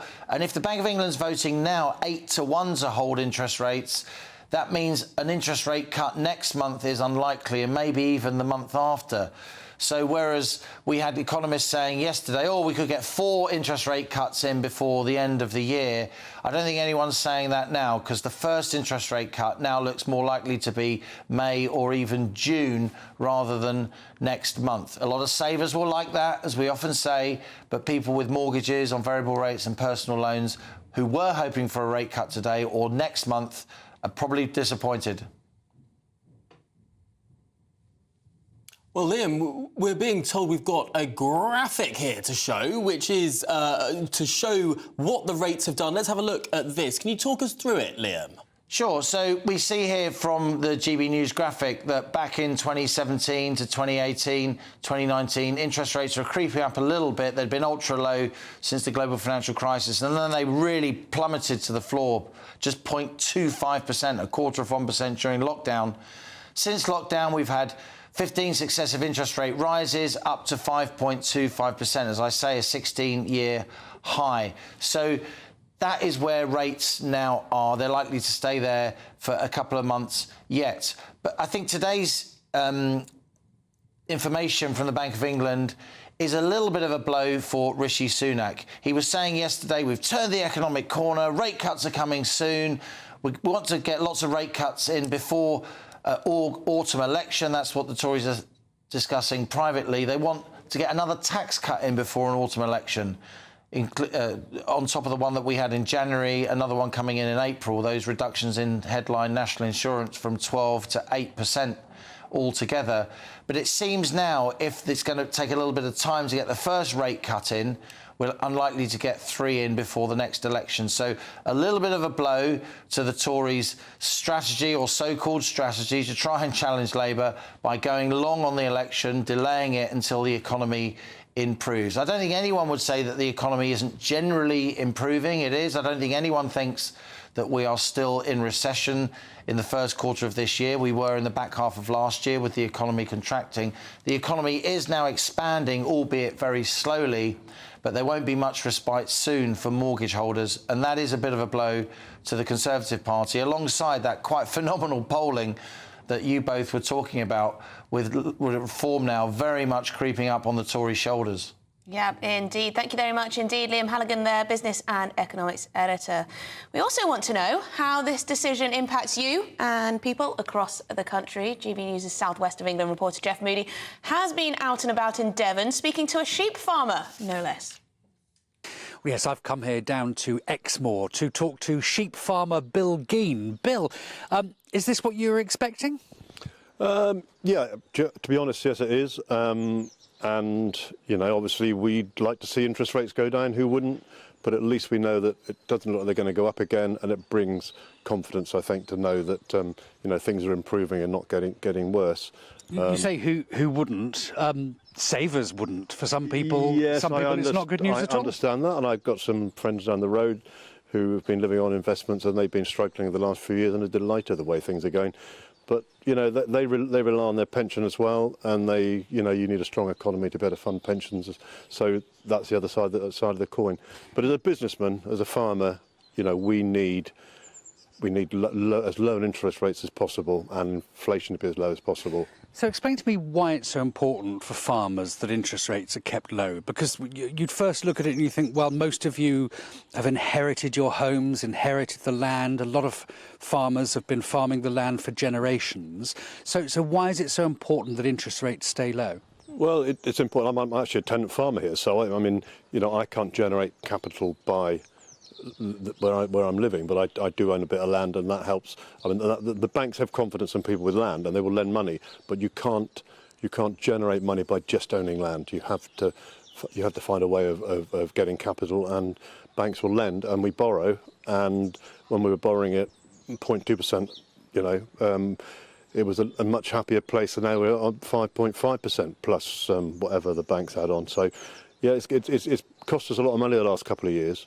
Because we got some variable rate loans, and of course anybody wants to take out a new loan, it's the same thing. You know, you're going to get a lot higher rate. So, you know, it's below 5% now, but it's still a big commitment. And typically, what do farmers want capital for? Well, the one thing is buying land, expanding. The other one would be replacing machinery, improving their buildings and the way they operate. There's a lot of pressure at the moment to farm in a way which protects the environment, stop water runoff, all those sort of things, and a lot of it needs capital. If you haven't got ready capital, you have to borrow.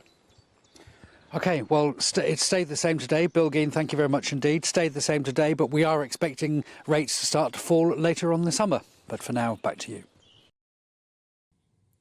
Well, there you go. There's Jeff Moody in Devon with a sheep farmer there. Let us know if this interest rate hold is going to affect you. Are you disappointed with the way it's gone or not gone, by that matter? Should it have gone down? Should it have gone up? Even one person thought it should in the Monetary Policy Committee. One person thought it should go down. Yeah. Oh, down, yeah. yes. No, it was last time round, 2 thought it should go up. Up. But now no one thinks it should go up. So they're coming round slowly. Coming round slowly. They're coming round. But has Britain's mental health crisis gone too far? Well, Mel Stride, the Work and Pension Secretary, says that normal anxieties are now being confused with illness. We'll be debating whether that's true after this break.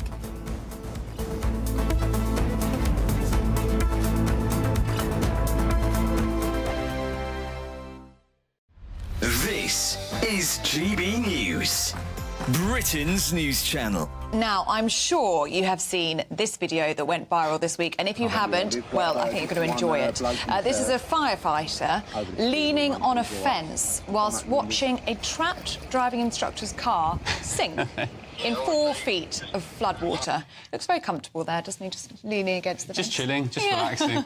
Yeah, there were in fact 2 Essex fire and rescue crews, an ambulance and a police car parked near the sinking vehicle, but they wouldn't enter the water because they had to wait for specialist crews who were trained for the water depth. Well, 2 people who weren't going to sit back and watch were these 2, Jack and Danielle Price, who took it upon themselves to rescue the submerged driver. And Danielle joins us now. Very good morning to you, Danielle, and you are a hero, an absolute hero. What happened in this video? Make sense of it for us. So we were filming in the area for our YouTube channel, and we've seen the fire brigade come through. I was actually out at 5 o'clock in the morning with my husband, Jamie. We know it always happens there, as you can see, and it was clear. We've seen the fire brigade come through, we've followed them, and they're just standing around as if nothing's happened. In the clip, it says he's fine, he's on his phone, and then sort of walked away. But what they failed to realise is when my partner actually opened the door, as you can hear, he's on the phone to the emergency crew in panic, thinking he's going to sink. So we could not just sit there and watch. He's absolutely terrified. Yeah, poor bloke. Well done you. Do you reckon this is health and safety gone mad? It is, because although I do sympathise with them, they are so red-taped, but surely sort of common sense has to kick in as open the door. I'm Andrew Doyle. Join me at 7 o'clock every Sunday night for Free Speech Nation, the show where I tackle the week's biggest stories in politics and current affairs with the help of my 2 comedian panellists and a variety of special guests. Free Speech Nation, Sunday nights from 7 on GB News, the People's Channel, Britain's news channel. Your weekend starts here with Friday Night Live with me, Mark Dolan, 8 till 9 on GB News. Big stories, big guests and big laughs as we get you ready for a cracking weekend. That's Friday Night Live with Mark Dolan, Fridays 8 till 9 on GB News. Bring your own drinks, the admission's free. Join us every night on GB News at 11 p.m. for Headliners, which is 3 top comedians going through the next day's news stories, which is exactly what you need, because when the establishment has gone crazy, you need some craziness to make sense of it. So join us 11 p.m. every night on GB News, the People's Channel, Britain's news channel.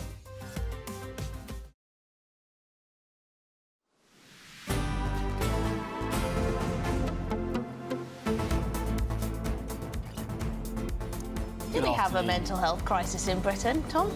Do we? Well, why don't we debate that, Emily? I think we should. Work and Pension Secretary Mel Stride has said the mental health culture has gone too far. He says normal anxieties of life are now being labelled as illnesses, and he essentially wants to get 150,000 people who are signed off work with what he calls mild conditions look for a job instead.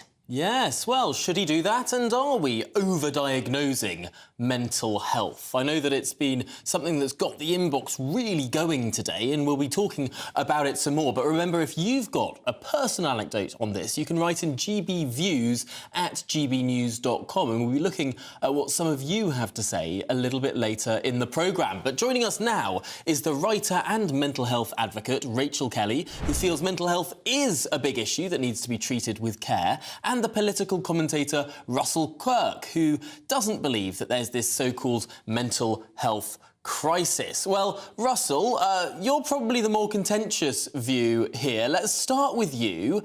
Are we overdiagnosing mental health? Yes, we are. And look, I'm not sure it's controversial, to be honest, to say that we now have some 6 million people in this country. So that's a huge proportion of the adult workforce that are signed off sick, and a large proportion and a growing proportion that cite mental health and indeed anxiety and the ups and downs of life as a reason not to work. Now, not only does that make us very unproductive, almost the kind of sick man of Europe, as we used to be called, but it's costing an absolute fortune. Our benefit bill now is some £300 billion per annum. And, on the basis that it's not affordable, this needs to be addressed. I simply don't believe that an additional 400,000 people a year, which is what the stats say, are genuinely ill through genuine mental health, rather than just wanting to sit at home because they feel a little bit weary. Rachel, Russell makes a good point there. Can we afford to have tens of thousands, if not hundreds of thousands of people off work because of things like mild anxiety? Well, yes. I mean, it obviously is a good idea for people to get back to work. We know that being in work is good for mental health. It's preventative for mental health. What I would say is I don't completely disagree in the sense that it may be that some of these people don't actually have proper mental health problems. What I would say is that we need sympathy and understanding about how we've got into this mess. And I don't blame those people for saying they've got a problem. The reason that people come forward and say they've got mental health problems is because we have real complexity over diagnosis. It's not a simple issue. There isn't a blood test that can say for sure, yes, you've got a mental health problem. There isn't a brain scan that you can say for sure, yes, you've got a mental health problem. It is self-reported. But what I would say is that people coming forward to GPs who are finding life difficult, they are then diagnosed by the GP themselves, who's got 7 minutes on the clock and says, yes, OK, you've got anxiety or you've got depression.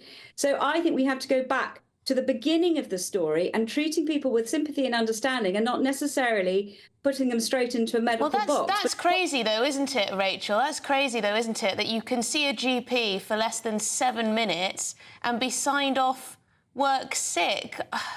Well, and actually, Emily, sorry, 94% of the time, the stat says 94% of the time, that doctor that sees you for 6 or 7 minutes will automatically just sign you off. So you can literally walk in without any real diagnosis. The other interesting thing, and I'd like to know what you all think of this particular stat, this instance, is that there is a huge difference in the propensity for people to be off sick through mental health and anxiety, depending on where you live in the country. So in Wales, in some parts of Wales, 18% of the workforce are off sick, mostly through anxiety and depression, whereas in St Albans, for instance, it's only 3%. What is it that makes Wales such a hideous place to live, inverted commas, from the basis that mental health is such an acute issue there, much more than it is anywhere else? It makes you wonder if just there are certain people in parts of the country, guys, that are just work shy. Well, Rachel, let's do it to you. I'm longing to jump in there. I think it's really quite obvious what's going on. I'd say that a place with much lower numbers has got good mental health services where people aren't instantly diagnosed with mental health kind of extreme conditions, which they may or may not have. There may be much more social prescribing. Quite often people who are finding life really difficult, they may have issues of loneliness, social anxiety. There's lots of other things we can do without medicalising them. And so I think the differences in the country, yes, there may be elements of social deprivation and difficulties at Wales versus St Albans. But for me, it's about having better mental health services so we don't get into this mess in the first place. And what do you make of this, Russell, this idea that actually having better mental health services doesn't mean signing more people off? In many cases, it actually means signing fewer people off. Well, I think if I could just make a political point, Tom, I think it's pretty interesting, really, that the areas of the country that seem to be the most depressed and have the worst services are all run by the Labour Party, as in Wales in particular. But look, can I just go back to the point about a bit of anxiety, a little bit of loneliness, a bit of depression, having a bad hair day, a pet that's ill? These are not reasons not to go to work. We are going to end up to hell in a handcart economically if we continue this woke approach, which is to be so super sympathetic to anybody that decides that they're having a bad time of it. Look, life is full of up and downs, guys. Get on with it. Well, I'm afraid we have run out of time on this debate, but really appreciate both your perspectives. Rachel and Russell, thanks for joining us. Yeah, and it's not fair on the rest of us who are paying our taxes, is it? No, in many, many ways, people not working when they should. Not just mental health, lots of other things too. And of course, there will be lots of people who genuinely have real mental health problems and they can't go to work and they need to be off for some time. That should go without saying. We're going to be moving on to thousands of pounds worth of narcotics being seized in a very dramatic raid in London yesterday. We'll bring you an exclusive report. We were there. That's after your headlines with Sophia.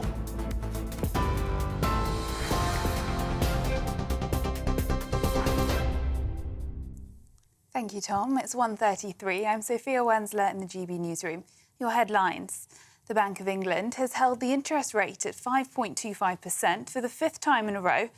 The bank governor, Andrew Bailey, said the economy is not yet at the point where rates can be lowered, but things are moving in the right direction. It comes after the inflation rate dropped faster than expected in February, hitting 3.4% during the month, the lowest for 2.5 years. Number 10 has said that it is dealing with a migration emergency after a record number of asylum seekers crossed the English Channel yesterday. 514 migrants were intercepted by Border Force, the highest number this year so far. And today, at least another 300 migrants have arrived across the Channel in 6 small boats. Meanwhile, a South Sudanese migrant has been jailed for piloting a dangerously overcrowded small boat as he made his way across the English Channel in August. 31-year-old Chulpan Maker was caught steering the vessel with 52 other migrants, many of whom were forced to sit on makeshift flooring. The Home Office has released a series of images taken by Border Force. And it's a bad news day for chocolate lovers, as some Easter eggs are at least 50% more expensive this year. Researchers are blaming climate change for the increase after dry weather in West Africa led to a spike in global cocoa prices. Brands, including Maltesers, Lindt and Cadbury, cost at least 50% more than a year ago, while others have shrunk in size, and that's according to Which. And for the latest story, sign up to GB News Alerts by scanning the QR code on your screen or go to gbnews.com/alerts.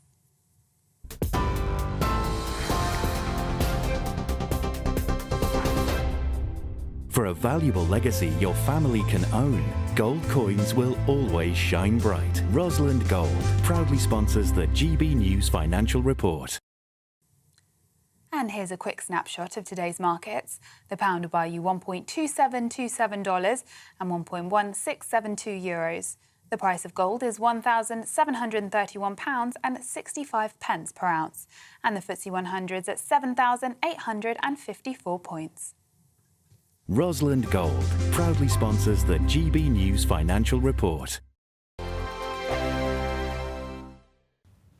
Hi there and welcome to the latest GB News forecast from the Met Office. Fine in the south today, some warm sunshine even, but a very different story for Scotland and Northern Ireland, where it is already turning wet and windy. The heaviest of the rain and the strongest winds affecting western Scotland. Bands of rain also moving through eastern and southern Scotland at times, although with some drier spells in between. And then through the late morning and early afternoon, that rain reaches Northern Ireland. Now for England and Wales, a bit of rain for the far north of England, but otherwise plenty of dry weather, even some sunny spells, less breezy here, but even so, out of the breeze, it's going to feel pleasant enough, 15, 16 Celsius. Then the rain tumbles its way southwards overnight.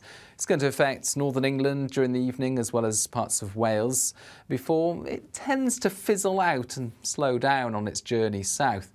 It will eventually end up in the southwest where it will be a damp start to the day. But the southeast avoids it through much of the night, although staying cloudy here and as a result frost-free. But a cold start to the day for Scotland, Northern Ireland, Northern England. Showers from the word go, interspersed by sunny spells, but it's not going to feel very spring-like with those showers coming in heavy at times and with snow falling above 500 metres for Scotland. The wind very strong in the north and northwest, brighter spells emerging across southern and southeastern parts later, but feeling colder. I think the most exciting bit for me is talking to people. People who I think are ignored often by the major news channels. We're going to give news they want to hear. There's a voice there that needs to be heard. I think there's a chance here for a diversity of opinion to be expressed, which you don't find elsewhere. It's really exciting. We don't hold back. We're free to say how decisions that are taken here affect us all around the country. Only on GB News, the People's Channel, Britain's news channel. Join me, Camilla Tominey, every Sunday at 9:30 when I'll be interviewing the key players in British politics and taking them to task. This report basically says that he's not fit to stand trial. With an upcoming election looming over Westminster, now is the time for clear, honest answers. I agree. And that's precisely what I'll get. Is he indecisive? Incompetent? That's the Camilla Tominey Show at 9:30 every Sunday on GB News, the People's Channel, Britain's election channel. I'm Michelle Dewberry, and I'm not here to tell you what to think. I'd much rather hear what you have to say. So send in your opinions to gbviews@gbnews.com. Keep them clean, and you never know, I might read them out. With my panel here on Jubes & Co, we debate, we get stuck into the issues of the day on a show where all views are welcome, especially yours. GB News, the People's Channel, Britain's news channel.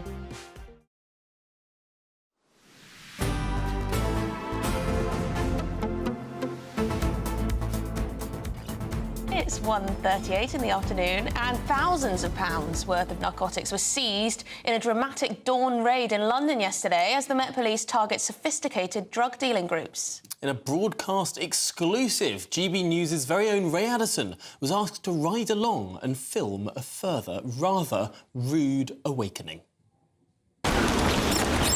Daybreak in Hillingdon, northwest London. And an alleged drug dealer is about to get an unexpected wake-up call from the Met.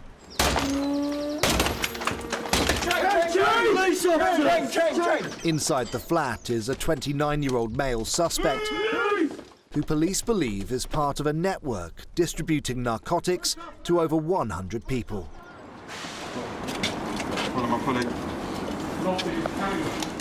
For the Met, this is just the latest arrest in Operation Yamata, a London-wide crackdown where specialist teams target sophisticated drug-dealing groups. Detective Chief Inspector Erin Kerr is in charge.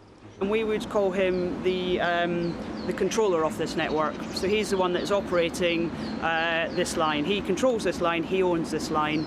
They're often the men of violence, so they're not just known for drug supply, but they're known for a lot of other violent offences that impact the community. Back inside the flat in the living room, PC's Anna Harwood and Kevin McLean have found what appears to be Class A drugs. That looks like crack cocaine, about an ounce, probably. They say the crack alone has a street value of almost £3,000. This is heroin, I believe, that's been divided up into individual wraps and wrapped ready for onward supply to the end users. This is cling film. These are the brown Rizzler papers that are used to wrap the heroin. Cling film's used to wrap the crack. This is going to be the heroin. So that would have made into that. This would eventually have been broken down using the scales. It was just all being done on this table. And then obviously we found the drug line that used to send out the bulk messages. PC McLean warns the heroin could be laced with nitazines, a deadly synthetic opioid outlawed by the government just this week. Basically they're like 100 times stronger than like morphine and fentanyl. Basically when the heroin's laced with it, they're like lethal. With this latest arrest under Operation Yamata, officers believe they've taken down the final connection in a London drugs line that's been operating for years, and thousands of pounds of Class A narcotics are off the streets.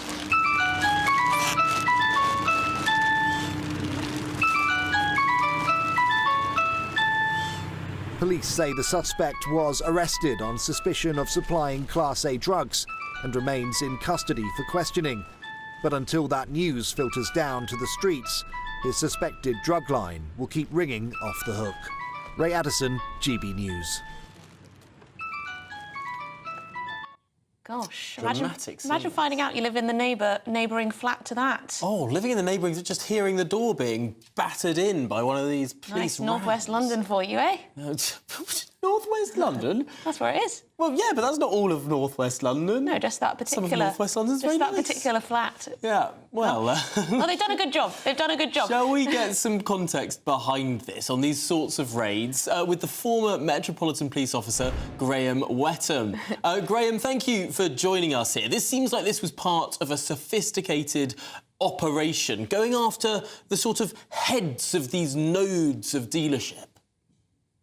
Yeah, good afternoon. It's you heard from the senior investigating officer, the officer in charge of it, mentioning lines. They're on about county lines and phone lines. So it is part of an ongoing operation. The police are running. I think it started on about the 4th of March. Had a whole week long of activities around combating drugs. This seems like it's a follow-on from that week-long operation targeting drug addresses and known county line users or holders. So someone holds the phone line. As you heard there, the phone kept on ringing, even in the property bag. Yeah.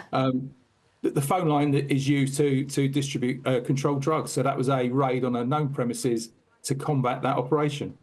It's an endless battle, really, for the police, isn't it? They get one dealer, one gang, they get the ringleaders, and another one pops up. Is the war on drugs, how do we put it, is it almost hopeless at this stage? That's a great question. The Misuse of Drugs Act came in 1971, so it predates my policing career. So we've been combating drugs offences 40, 50 years now. So I've been on dozens and dozens of those sorts of raids where you push the door in and you arrest people.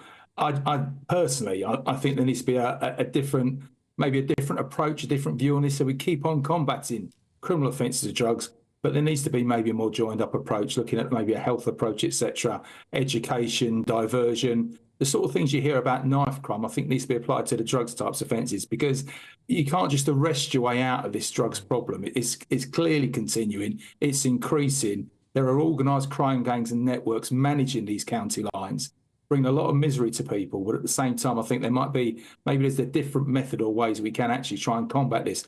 Prevention is always better than cure with these. You can't just keep on arresting your way out of this drugs problem, which is clearly increasing. It's such an interesting point there, because the people that run these sophisticated operations, they're like mini CEOs. They've got structures and order and logistics. I mean, these people in the real economy rather than the black economy could be like fairly successful businessmen if they chose a different path in life. They're not thick people. They're not people who are sitting on the dole. Like, these are people who could be productive economic assets to this country.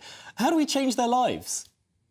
Yeah, I think that's one way, that's one aspect that he's looking at, because you're right to highlight that. Some of those, the premises I've been to are really in affluent areas, you know, the organisers, etc. What you saw there was that flat in northwest London, he's just managing one line. And above that individual, there'd be somebody else, and above them, there'd be somebody else. So you never actually, on many of these occasions, you never actually get to the people organising. And they are organised. They're very well structured, well organised groups of individuals, gangs, for want of a better term, that are running these drugs operations. The misery comes down to the people actually delivering these drugs, quite often vulnerable people, children being used to take the drugs home, because they're not stupid. They know that children are going to be treated more favourably in the criminal justice system, maybe even under the age of criminal responsibility for some of them. So it's actually, you know, at the lower level, police officers are dealing with people that are actually quite susceptible to being coerced and cultivated into going into a life of crime. So it's a huge structure and a huge problem. Yeah, I mean, the children as young as, 10, 11 years old, being used essentially as drug mules. I mean, what hope do you have of not, going into a life of crime? Thank you very much indeed, Graham Wetton. Great to speak to you and your experience, former Metropolitan Police officer. I mean, as long as it's lucrative, people are going to do it, aren't they? Well, I mean, it used to be the case that Queen Victoria could pop into her local Boots if she wanted to, or send a handling to do so, and pick up some... what were then legal drugs. She was on legal drugs for most of her births. She had many Which many drugs children. are you talking about? Well, there were opium dens, weren't there? Opiates. There were. I think the original Coca-Cola had cocaine in it. Well, in other, I wonder if anyone. When did they stop? I'm not that? suggesting we go back to. They stopped that in the 1910s, Tom. I think. But In the I mean, 1910s. I wonder if we can track productivity in this country. I mean, is it a surprise that this country used to rule the waves, and then we took cocaine out of Coca-Cola, and suddenly the British Empire crumbled? I'm not saying it's a direct causation, but it's certainly a correlation. Yes, did society go downhill when they banned smoking indoors? Well, they banned smoking indoors in 2007, and then we had a financial crash. I mean, I'm just saying this stuff happens, right? Correlation or causation there. Anyway, coming my up, tongue might have been a little bit in my cheek, I have to say. Coming up, another police-related story. The Met Police's outreach team are allegedly warning potential recruits that black women will have to work much harder than their white colleagues. What impact will this have on our police force? What's going on here? See you shortly.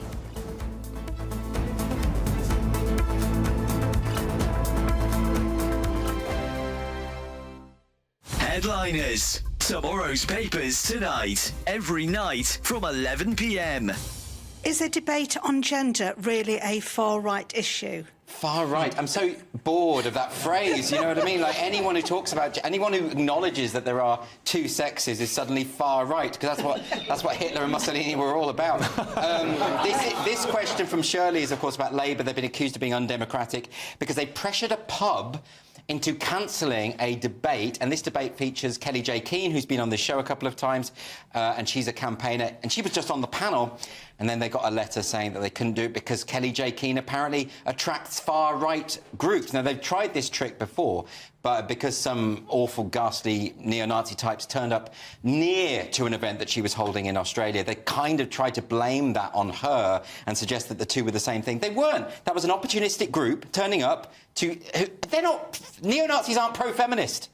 They're not pro an event called Let Women Speak. That's just ridiculous. New Zealand's TV blurred her touching her zip because they said that her touching her zip was a far-right dog whistle because she's making that symbol. Yeah, but she wasn't making the symbol, she was just adjusting a zip. Yeah, and also, this isn't a far-right symbol. I mean, that was incredible because she obviously wasn't making that symbol anyway. She was just adjusting a top. But this New Zealand news channel blurred out the hand so that they could pretend that it was some horrible ghastly... Yeah. I mean, this is stuff, isn't it? She's talked about having voted Labour in the past. She's so not far-right. But also, even if she were right-wing, which she isn't, why would they be banning a panel where there's a discussion about one of the most important issues of our day? What are Labour playing at here? They're anti-democratic, aren't they? They're just kind of playing whack-a-mole with things they don't like. I think maybe I'll write to the pub and say I do want to see Kelly J. Keane there. Yeah, but they won't listen to you well, if you no, say they that, won't, will they? they Because won't. you've got the unfashionable opinion, Chris. Well, I'm the unfashionable workplace.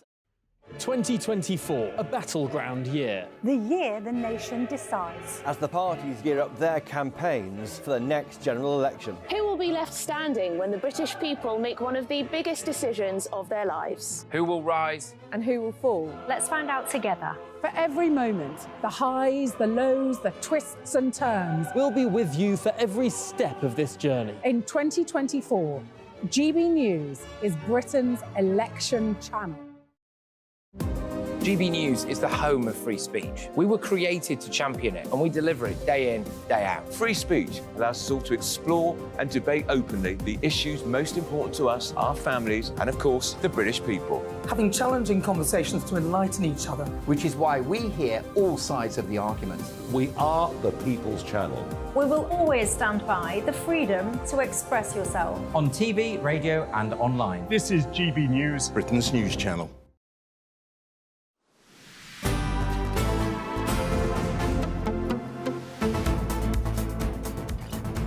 Good afternoon, Britain. Just gone 10 to 2. Now, the Metropolitan Police is being branded as embarrassing after footage emerged of its outreach teams telling prospective recruits that black women have to work much harder than white colleagues. Being a woman in today's world and being a black woman, does have an extra layer of complexity, however, and struggle, and means that often at times I have to work much harder to be seen, to be heard, and to receive the same level of equality as my white female counterparts. Right, well, the outreach team also featured footage of an officer saying that he didn't want to invalidate ethnic minorities who were racially abusive to him while on duty. When I joined and black people in the public were racially abusive to me, absolutely hated my existence.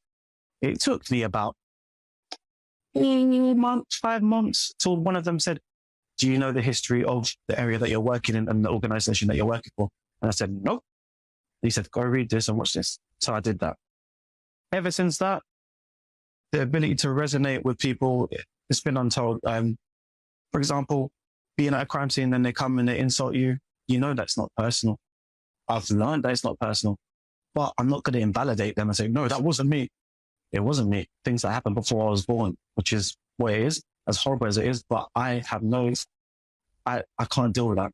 But what I do is I tell them what I would do and just be genuine, because the thing about it is they have a lot of frustration, and I'm probably the closest thing to a police officer and a son at the same time that they've come across. So I let them vent.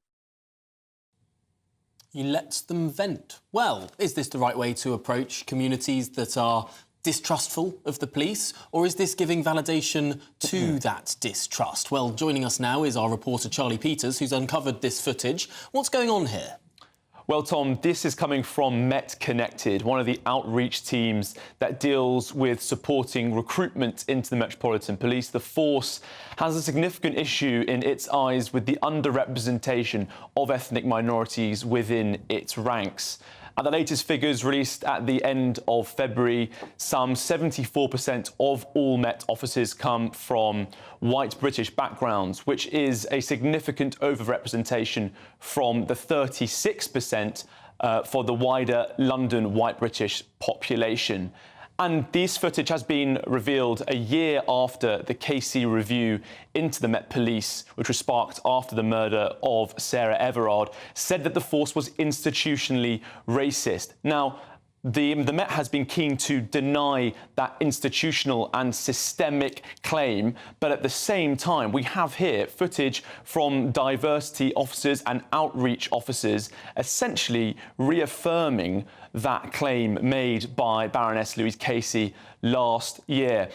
In response to the footage we've raised, the Met Police did release a statement saying that we are the most diverse we've ever been, but we know there is more to do. We will continue to make every effort to make sure we are attracting a workforce of the future that is as diverse as possible. They also said we are equally committed to making the Met an inclusive place to work where all our people can thrive.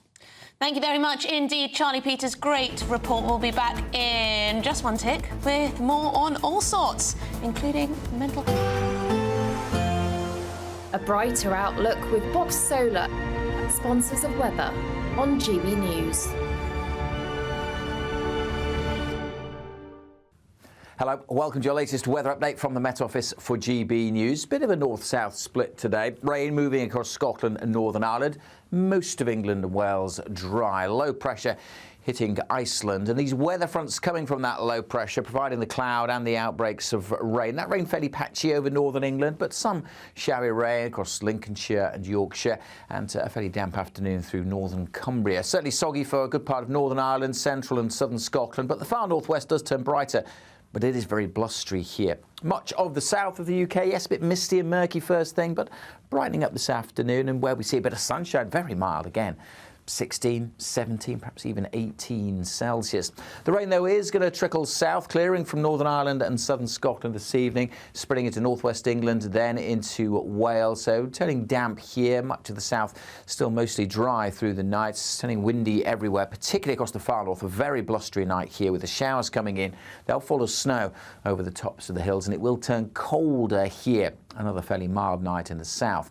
Different feel, though, tomorrow morning across the Midlands and East Anglia, much of southern England, seeing cloud and outbreaks of rain. That rain slowly moving across the southeast. So quite a damp day. The rain likely to linger in Kent. It brightens up further north, lots of showers packing into Scotland and Northern Ireland. Again, some snow on the hills and a chillier feel for all. Temperatures lower tomorrow and feeling even colder with the wind.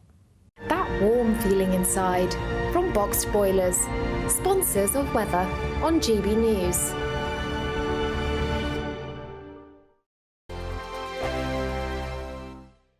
Time is ticking on your chance to win the Great British Giveaway. There's a massive £12,345 in tax-free cash to spend however you like, along with £500 in shopping vouchers for your favourite store, a games console, a pizza oven and a portable Sonos smart speaker. And the best news? You could be our next big winner, just like Phil. Didn't quite believe it and still can't. And if I can win it, anybody can win it. For another chance to win the vouchers, the treats, and £12,345 in tax-free cash, text GBWIN to 84902. Text costs £2 plus one standard network rate message. Or post your name and number to GB03 PO Box 8690 Derby DE1 9TT. UK only. Entrance must be 18 or over. Lines close at 5 p.m. on Friday the 29th of March. Full terms and privacy notice at gbnews.com/win. Please check the closing time if watching or listening on demand. Good luck. Every Sunday from 11, join Michael Portillo. There'll be topical discussion, looking at the week before and the week to come. So kick back and relax at 11 a.m. on Sundays on GB News with me, Michael Portillo. GB News, the People's Channel, Britain's news channel. Every Sunday from 11, join Michael Portillo. There'll be topical discussion, looking at the week before and the week to come. So kick back and relax at 11 a.m. on Sundays on GB News with me, Michael Portillo. GB News, the People's Channel, Britain's news channel. GB News is the home of free speech. We were created to champion it, and we deliver it day in, day out. Free speech allows us all to explore and debate openly the issues most important to us, our families, and of course, the British people. Having challenging conversations to enlighten each other. Which is why we hear all sides of the argument. We are the People's Channel. We will always stand by the freedom to express yourself. On TV, radio and online. This is GB News, Britain's news channel. I'm Andrew Doyle. Join me at 7 o'clock every Sunday night for Free Speech Nation, the show where I tackle the week's biggest stories in politics and current affairs with the help of my two comedian panellists and a variety of special guests. Free Speech Nation, Sunday nights from 7 on GB News, the People's Channel, Britain's news channel. Join me, Camilla Tominey, every Sunday at 9:30 when I'll be interviewing the key players in British politics and taking them to task. This report basically says that he's not fit to stand trial. With an upcoming election looming over Westminster, now is the time for clear, honest answers. I agree. And that's precisely what I'll get. Is he indecisive? Incompetent? That's the Camilla Tominey Show at 9:30 every Sunday on GB News, the People's Channel, Britain's election channel.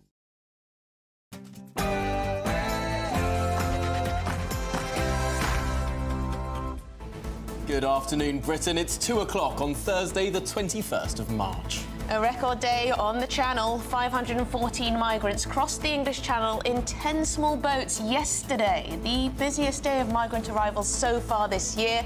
This, of course, comes as the House of Lords continues to frustrate the passage of the Rwanda bill. State pension uproar.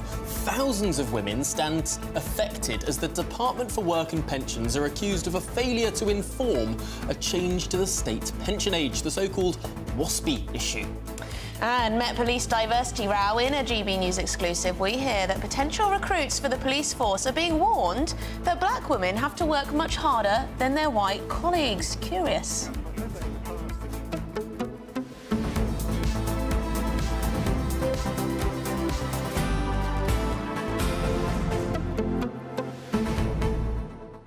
Now, lots of you are a little bit annoyed with Tom Harwood because of his views on the WASPI women. I think I've been misinterpreted here. I said it should be delivered, which is actually what Baroness Ros Altman, the biggest defender of pensions and the triple lock that there is in Parliament, Baroness Altman has been saying that this should be means-tested and targeted to those who mean it most. That's what I said an hour or so ago on this programme. Yeah, but I think sometimes you characterise pensioners as all being very well off. No. and it's just not true. No, but you do. Emily, why did you... You always talk about millionaire pensioners. Emily, you always talk about how Emily, they have what did I just homes say? that you don't have. What did I just say? I said means test it to those who need. Saying that some pensioners are rich is not saying that all pensioners are rich. No, but you don't ever specify what proportion of older people are rich. Are you saying that there are some people who happen to be... pensioners are, you know, sitting pretty? That's precisely the opposite of what means testing means. OK, means testing means that there are people who are really struggling, who are pensioners But I disagree on that too. But there are also some who aren't. I disagree on that too. I'm just recognising the economic realities Why should people who have made the right decisions throughout their lives, worked hard, put huge amounts of money into public services, then not get anything in return just because you think that it's unfair on taxpayers currently? What do you mean not get anything in return? Well, for example, the state pension, you just want to do away with the triple lock. You want it to be completely means-tested. And actually, I think it's fair enough that pensioners would be a bit annoyed with that. What is the precise charge that you're making here? For example, that I think that people who have less money in their retirement should get more, and people who are very well off in their retirement should still get the state pension, but not be indexed linked to average wage increases. Elaine says, I'm a WASPI woman of 72 years. I had to start work from the age of 14. We weren't lucky like the young of today. We had no choice. Yeah. The money that is owed is money we deserve, she says. Emily, why are you conflating the WASPI issue, the triple lock, means testing? You're mixing everything together in a big muddle and avoiding the facts of the matter. We'll get more on this after your headlines with Sophia.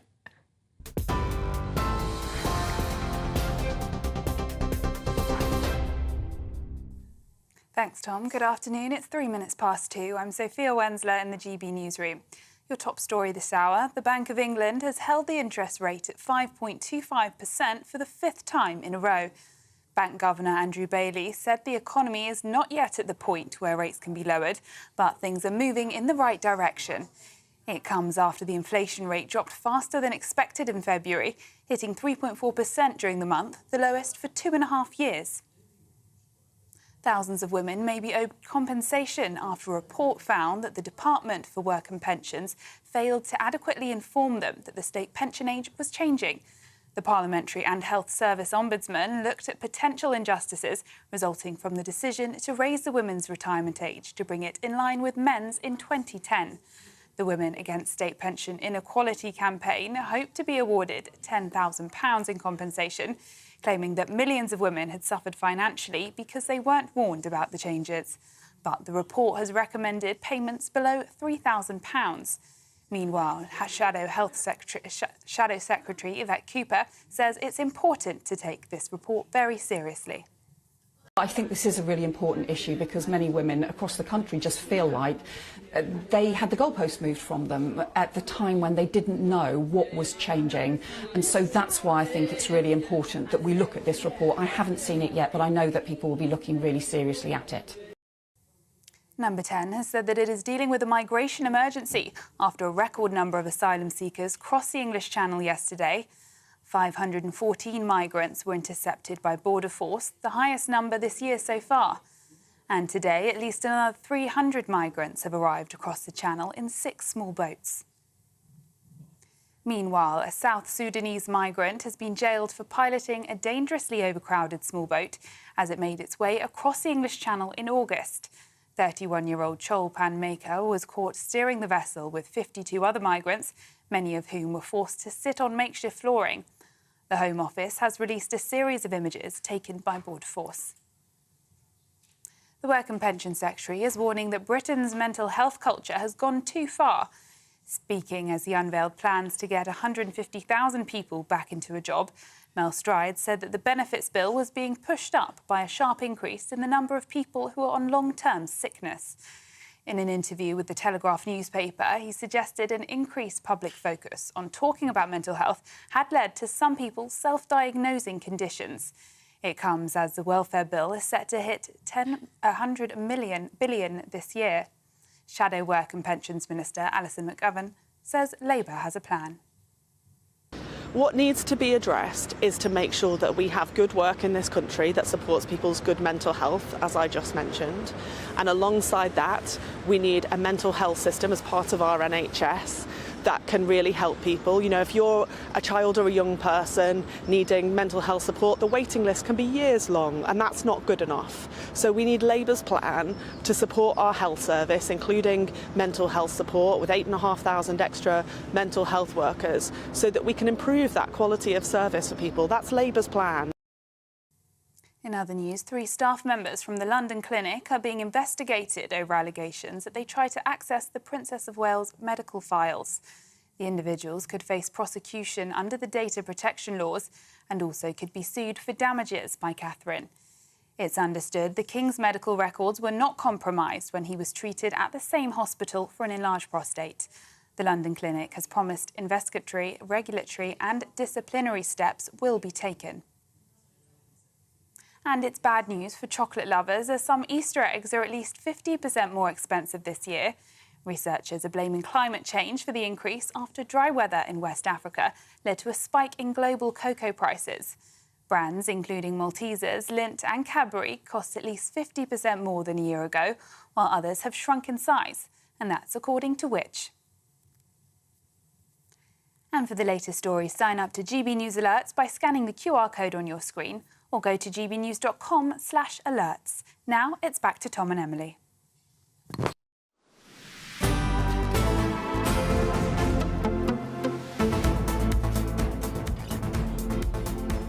Well, good afternoon, Britain. It is 8 minutes past 2, and Home Office officials confirmed that a whopping 514 migrants crossed the English Channel in 10 small boats yesterday. That was the busiest day of migrant arrivals so far this year. Well, it comes as Prime Minister Rishi Sunak's ambitions to send asylum seekers on a one-way trip to Rwanda has hit yet another wall, with the House of Lords inflicting 7 defeats this time on the landmark legislation yesterday. Well, joining us now is GB News Home and Security Editor Mark White. And Mark, this is a very busy time across the Channel. What's driving it? Well, it's an improvement in the weather conditions, and really it's a pattern that we see every time things calm down in the English Channel. The people smugglers on the other side of that channel will push these small boats out. They haven't gone away, despite what we heard from the government. And of course, last year, the Home Office, Rishi Sunak, was able to say at the end of last year that we are making a difference. It's 36% down in terms of the number of small boat migrants who arrived last year compared to the year before. Now, that is true. Whatever we put that down to, we believe that it was actually more to do with the weather than necessarily government policy there. But whatever you put that reduction down to, there was a reduction. But worryingly now for the government this year, already we're just a quarter of the way through almost of the year, and we are ahead of where we were last year, and quite significantly, between 600 and 700 that have arrived over recent days, 600 or 700 more now than we were at this point last year. So that reduction of 36% has been eaten up quite significantly now.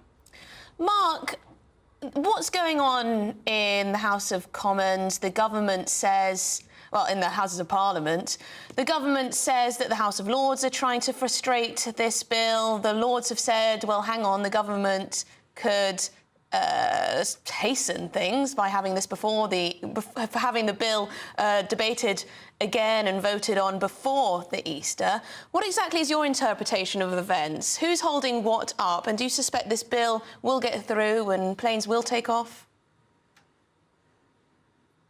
I think the bill will eventually get through, there's no doubt about that, but it was always going to be frustrated by those peers in the Lords who were determined to do what they could to disrupt its progress. And sure enough, that's what we've been seeing in terms of the parliamentary ping-pong. Now, the government had theoretically an opportunity, of course, to be able to try to push that bill back through again in the days it has available to it. but it's decided not to do it now before the break. So we are going to be looking at a period after Easter. And then it's being briefed out, of course, to political correspondents and others. And what they would be looking to do is to get those planes off the ground and headed for Rwanda soon after this bill is passed. But I can't for the life of me see that that is ever going to happen, because that doesn't factor in what is going to happen in the courts. And there is no doubt we've had a whole industry that's sprung up around being able to ensure the best possible outcome for those claiming asylum. And those lawyers, again, along with the human rights groups and the charities, will be testing this legislation through the courts. And I think it's very likely that it'll go to the High Court, then potentially the Court of Appeal, and maybe right up to the Supreme Court again before we get a final decision. Unless the government is suddenly going to be very brave and just ignore the court process and get these planes off the ground before there's any legal challenge. I can't see that happening, to be honest, if you take them on their previous form. Yet, Mark, we live in a country of parliamentary democracy. The courts have the right to check government. They don't have the right to check Parliament. Parliament sits above the courts in our system of government, in our balance of powers, so to speak, to borrow a phrase that doesn't ordinarily apply to this country. Frankly, before what we've seen is the courts attacking the government for not following the will of Parliament and the legislation to the letter of the law as it is written. The whole point of this new Safety of Rwanda legislation is that Parliament is expressing its will and the courts can't frustrate that. Do you think they'll still give it a go?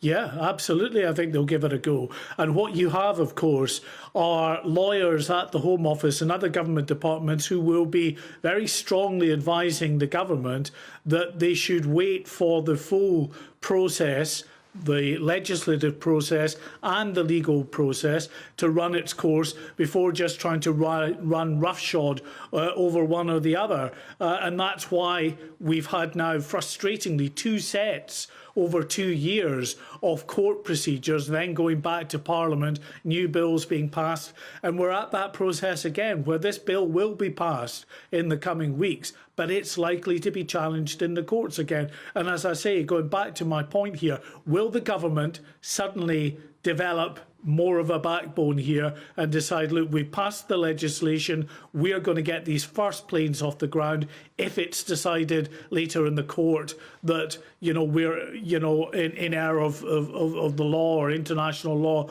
or something, fine, but we're just going to go ahead and do that. It's possible, but I can't see it.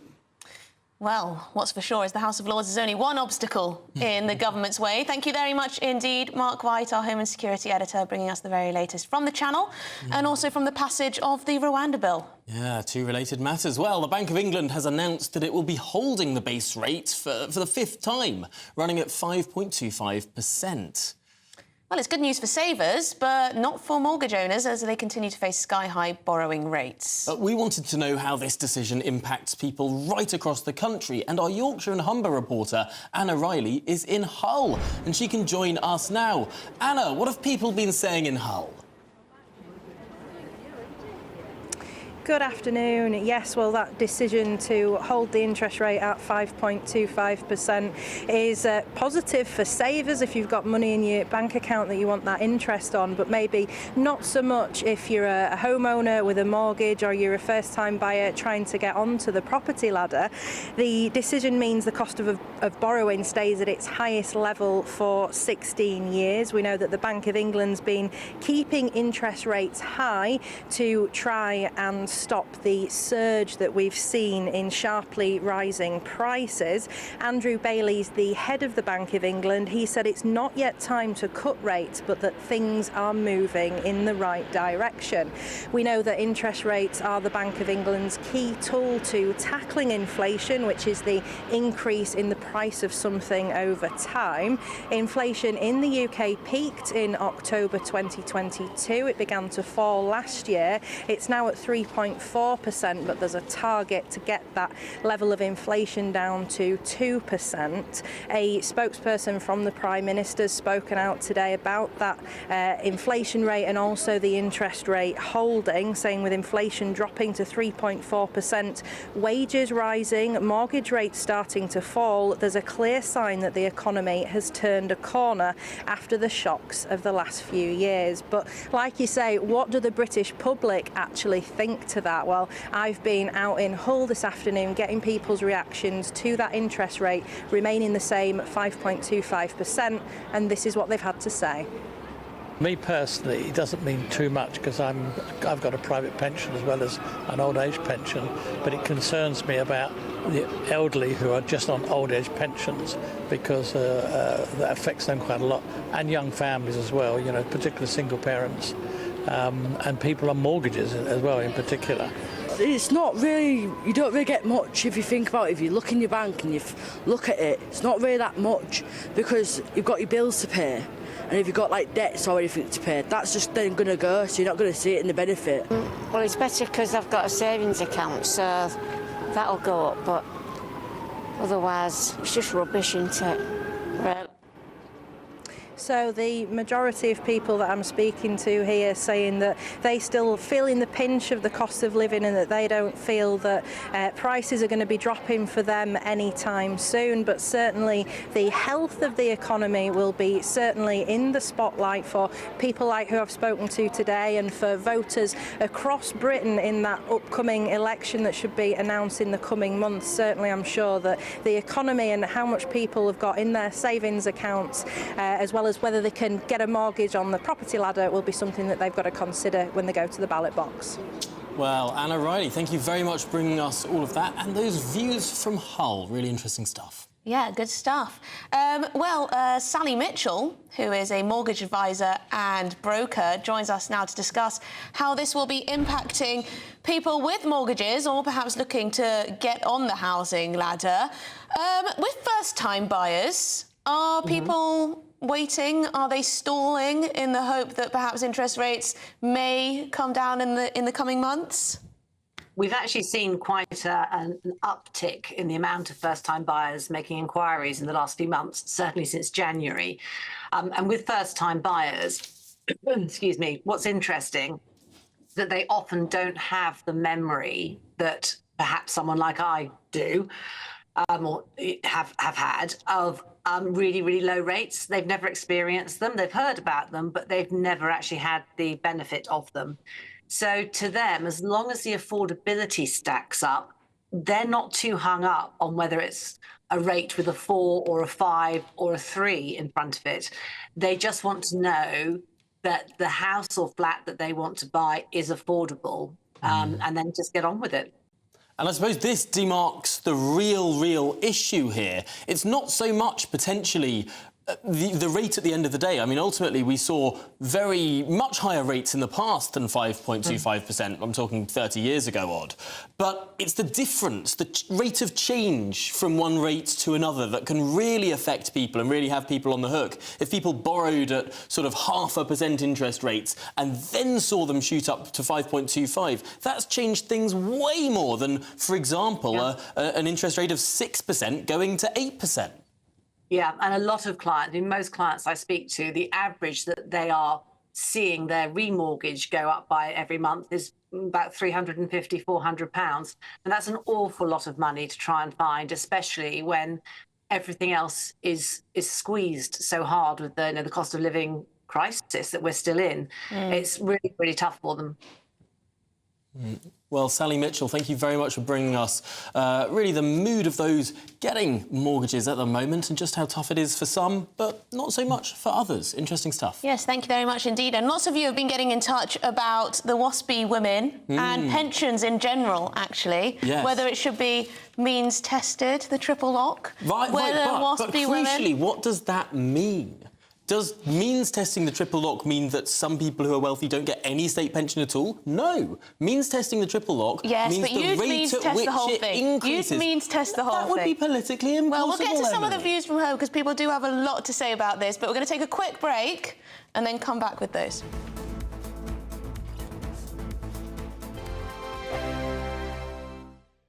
Free Speech Nation.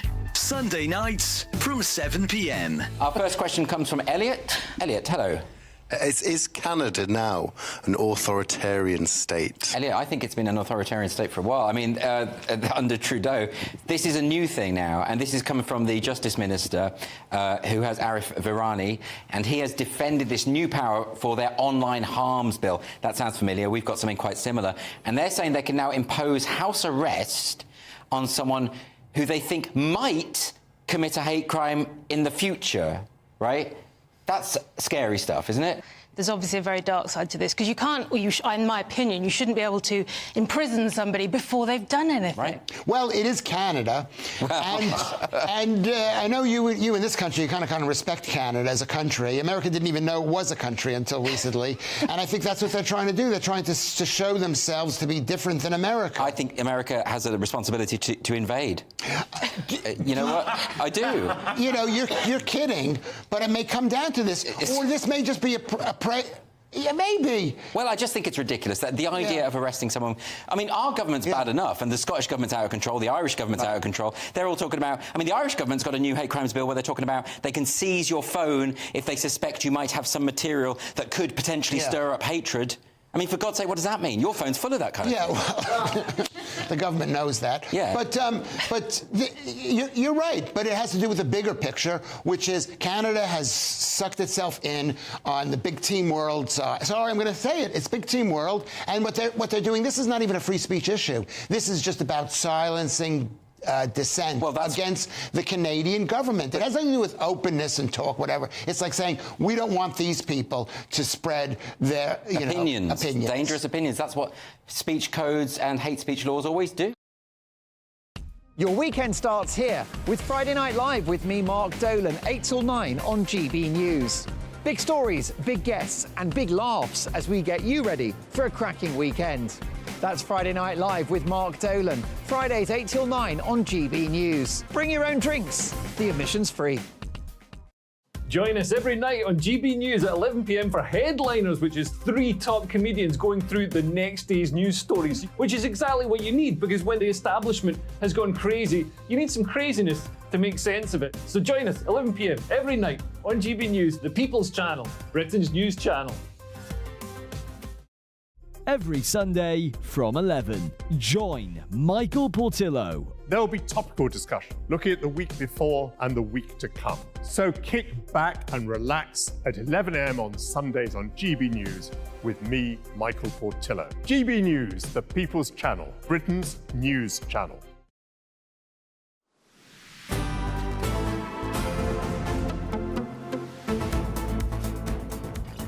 Good afternoon, Britain. It's 24 minutes past 2 and our inbox is on fire because so many of you have been getting in touch over the WASPI issue. And actually, I just want to bring forward a view from Tony, who has written in to say something that we haven't included in this conversation so far. Tony says it was well publicised. Stop all the crying, his words.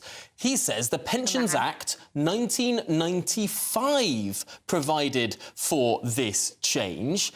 It was marginally sped up in 2010, but the fundamental issue, the WASPI issue, didn't come about in 2010 or 2011. It came about in 1995. Yeah, people know that the legislation was earlier, but the problem is a lot of women weren't told. It wasn't made a fuss of. It went, underneath the surface and people didn't realise. Mary says we had less wages, so smaller pensions, so we had less money when we retired than men.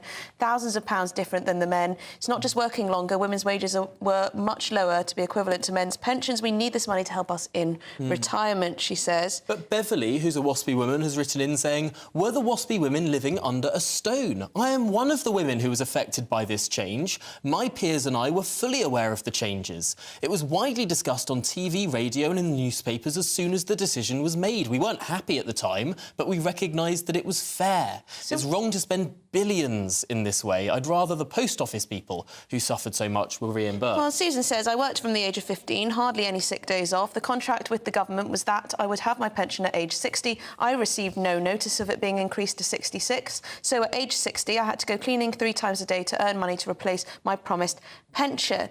And it may well be that that woman who just emailed in saying that had a very different Catherine experience from Susan here. It's and almost it's very as easy if to sit different here and women judge have different people. experiences and different people have planned in different ways, and perhaps a universalist approach here that costs billions upon billions upon billions of pounds, which it doesn't come out for free. This money has to come from somewhere, Emily. I understand that, but there's also the argument that actually, as Marianne says, Tom, I can see what Emily is saying about means testing pensioners. If you work hard, save hard, cut back to ensure you are not a burden on anyone, means testing punishes you. Whereas if you spend all, save nothing, don't work, or worry about being a burden, you receive everything. Seems a little unjust. And I think for the social contract to work and for our society to be cohesive and harmonious, if that's possible, you can't just have people who don't work or don't have much receive all the benefit.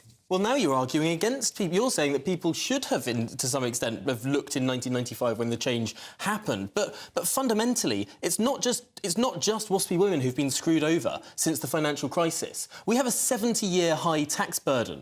Someone earning £60,000 this year will pay more tax than someone earning £60,000 has ever had to pay before. But Tom, you do realise this isn't the first time that we've had hugely high tax rates on income. I mean, look at the 70s, look at the 80s. Anyway, we're joined by our political correspondent, Catherine Forster.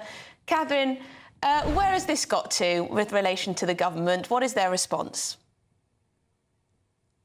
Yes, well, feelings running very high, as you've just demonstrated from the emails and the conversation between you. But basically, this report from the Ombudsman that's taken 5 years to produce, they have said that the Department of Work and Pensions effectively didn't do their job properly in making sure that women born in the 1950s who are going to be affected by this change, this raising in the pension age, were sufficiently aware, and also in terms of national insurance, the number of years that you needed your stamps for to qualify for a full pension. So they are recommending compensation. They are saying that they don't trust the Department of Work and Pensions to take it on board and to do this. They're saying that they think that they will not take steps to put this right, and therefore they're presenting this report to Parliament directly, hoping that Parliament will act. Now, Penny Mordaunt, the Leader of the Commons, has already been speaking about this. She said that she would expect Mel Stride, the Secretary of State for Work and Pensions, to appear before the House before Easter. That's between now and Monday, Tuesday. They break up at the end of Tuesday for the Easter recess. But the problem is, of course, that compensation, which this ombudsman has said is due, is going to be expensive. There's potentially over 3 million women affected. Now, the ombudsman has suggested compensation of between £1,000 and £3,000, but the all-party parliamentary group on this, led by Peter Alders, has suggested a minimum of £10,000. So the government could be looking at a bill of between £3.5 billion and £10 billion. So a significant amount of money. And let's just take a look at what the Shadow Home Secretary, Yvette Cooper, said a little bit earlier about this. I think this is a really important issue because many women across the country just feel like they had the goalposts moved from them at the time when they didn't know what was changing. And so that's why I think it's really important that we look at this report. I haven't seen it yet, but I know that people will be looking really seriously at it. So saying that the goalposts had been moved, but pressed on whether Labour would commit to paying out if they come to power, she did not say, yes, we definitely will. She reverted to basically what we've just heard her say. She said, I haven't seen the report. We're going to take time to look at it fully. And similarly, the response from the Department of Work and Pensions today, they have said, we will consider the Ombudsman's report and respond in due course, having cooperated fully throughout this investigation. Goes on to say, the government has always been committed to supporting all pensioners in a sustainable way that gives them a dignified retirement while also being fair to them and taxpayers. Now, I think the critical word here is taxpayers, because we've got a national debt of 2.6 trillion, taxes at a 70-year high, not much money around. And these women, some of them undoubtedly have had hardship as a result. But look at the postmasters, look at the victims of the infected blood scandal. People who have been waiting decades for justice, decades for compensation. And in all cases, most of them are still waiting. It's a really difficult issue, and perhaps it would be a lot easier if we had a budget surplus. Perhaps it would be a lot easier if we had taxes at anything other than a 70-year high. Perhaps these questions would be easier to settle. The WASPI women have been talking about it for donkey's years. Well, it's not like it's just appeared since the pandemic. If they've been talking about it for donkey's years, then surely they'll have known since 1995. Well, anyway, thank you very much, Catherine Forster, political correspondent. Thank you very much indeed. Ah, Tom. Well, coming up, Met Police... Look, it's just really obvious. Like, the Labour Party's not saying that they're going to pay this. I know. The Tory Party's not saying they're going to pay this. More the situation of the national finances It's more your perilous. characterisation of pensioners. You talk about them mostly being very well off. No, they're not. Emily, you are literally putting words in my mouth. OK, well, we'll debate this more, but coming up, Met Police outreach team are allegedly warning potential recruits that black women have to work much harder than their white colleagues. Why are they saying this? See you shortly.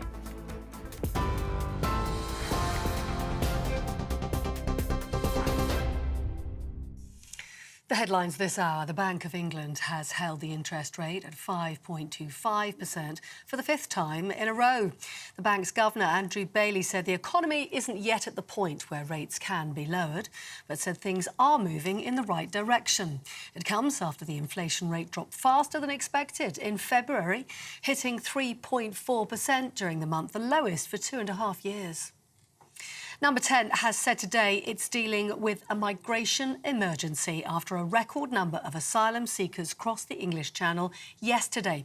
514 migrants were intercepted by Border Force officials. That's the highest number so far this year. And today, at least another 300 migrants have arrived across the Channel in 6 small boats so far. Meanwhile, a South Sudanese migrant has been jailed for piloting a dangerously overcrowded small boat as it's made its way across the English Channel in August. 31-year-old Chulfan Makar was caught steering the vessel with 52 other migrants, many of whom were forced to sit on makeshift flooring as well. The Home Office has released a series of images taken by Border Force officials of that craft. It's bad news for chocolate lovers this Easter. We understand some Easter eggs are at least 50% more expensive this year. Researchers are blaming climate change for the increase after dry weather in West Africa led to a spike in global cocoa prices. Brands, including Maltesers, Lindt and Cadbury, cost at least 50% more than a year ago, while others have shrunk in size. That's according to consumer magazine Which. And the Queen has said His Majesty King Charles is doing very well. She was speaking on a visit to Belfast. Camilla was handed a get well card as well for her husband, who's undergoing treatment for cancer. Meanwhile, the King has been meeting the new High Commissioners from Tanzania and Singapore at Buckingham Palace. Those are the latest top stories. If you'd like to know more, do sign up for GB News Alerts. Scan that QR code on your screen right now or go to gbnews.com/alerts.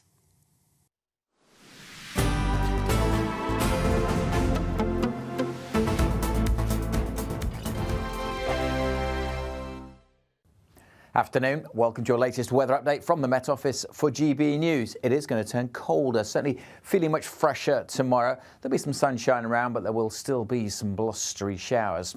Tonight we've got this band of rain moving south from this weather front, a cold front, and that is also introducing that chillier feel. Already into the far northwest, the rain and drizzle across southern Scotland and Northern Ireland will slowly edge away through this evening, so turning damp overnight across much of northern England, Wales, and eventually that rain trickling into the Midlands too. Much of southern England, East Anglia will stay dry. Clearer spells will follow, but the colder air will also follow, and some very gusty winds. A very windy night across northern Scotland. It will be quite mild again in the south, but it's going to be a different feel here tomorrow. Dull and damp over the Midlands, South Wales and southern England through the morning. The rain and drizzle trickling across the southeast may linger in Kent well into the afternoon. It'll then brighten up over the Midlands, Northern England and Wales with some good spells of sunshine. Lots of showers, though, also packing in those showers of snow over the hills in Scotland. And very windy still in the north. And that colder feel, we will all notice that drop in temperatures. A chilly weekend ahead as well. Loads of showers packing in as well. Saturday we'll see some sunny spells, but be prepared for downpours wherever you are. Some hail and thunder mixed in and more snow over the hills as well. And that chillier feel with temperatures for many of us staying in single figures. Big news, big debates, big opinion. Patrick Christie's Tonight is the week's biggest show. Every weekday, 9 to 11 p.m, we've got the inside track on the day's top stories. There'll be sharp takes you won't get anywhere else. We will set the news agenda, not just follow it, and I want to bring you along for the ride. Whatever it is, we'll have our finger on the pulse. It's news, but it's this close to entertainment. Patrick Christie's Tonight, 9 to 11 p.m, only on GB News, the People's Channel, Britain's news channel. I think the most exciting bit for me is talking to people. People who I think are ignored often by the major news channels. We're going to give news they want to hear. There's a voice there that needs to be heard. I think there's a chance here for a diversity of opinion to be expressed, which you don't find elsewhere. It's really exciting. We don't hold back. We're free to say how decisions that are taken here affect us all around the country. Only on GB News, the People's Channel, Britain's news channel. Join me, Camilla Tominey, every Sunday at 9:30 when I'll be interviewing the key players in British politics and taking them to task. This report basically says that he's not fit to stand trial. With an upcoming election looming over Westminster, now is the time for clear, honest answers. I agree. And that's precisely what I'll get. Is he indecisive? Incompetent? That's the Camilla Tominey Show at 9:30 every Sunday on GB News, the People's Channel, Britain's election channel.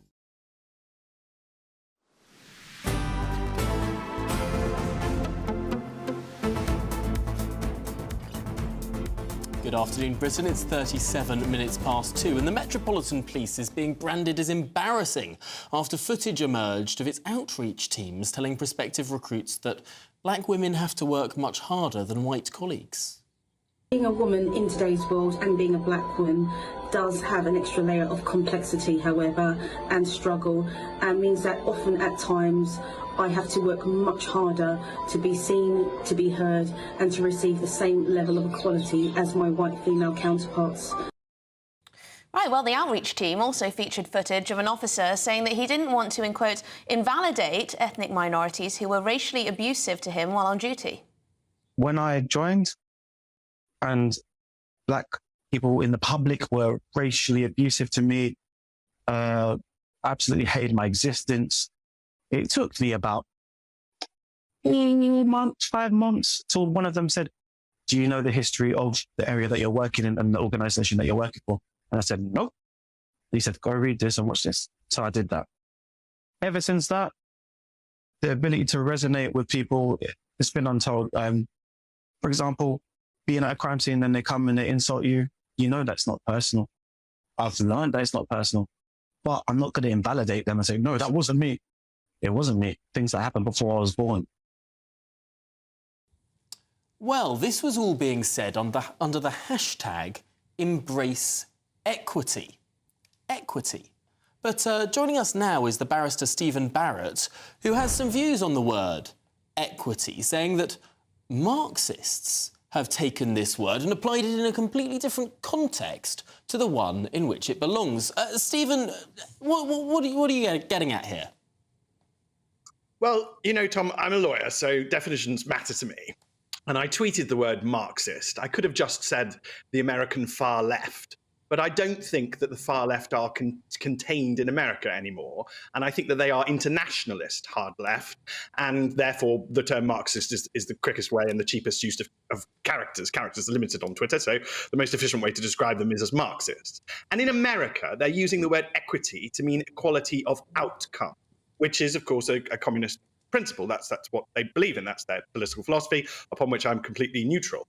But it's just important, I think, that people notice that's what's happening. Whenever you see the word equity being used in British public life now, 9 times out of 10, it's being used by somebody from the far left to describe equality of outcome.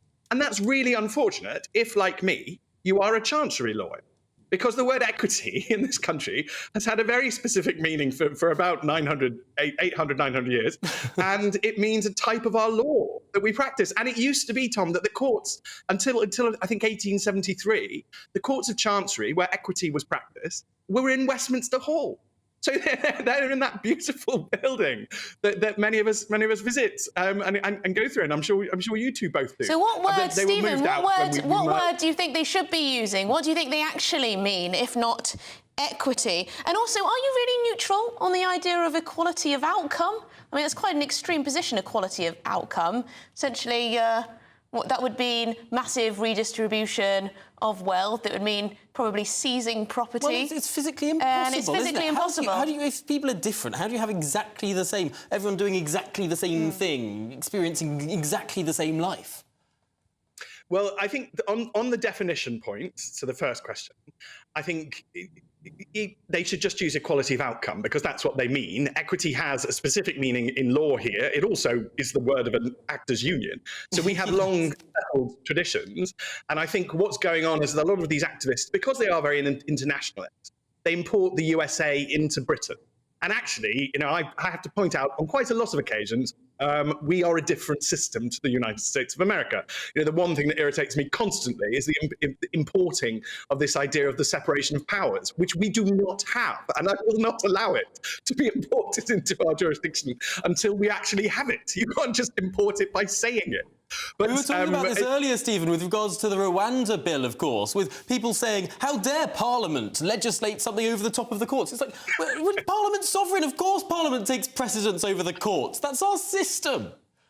Yes, it is. And I find myself getting torn between laughing at and grimacing at the House of Lords these days, where noble lords will pontificate in entire ignorance on our constitution, as though it is something that it is not.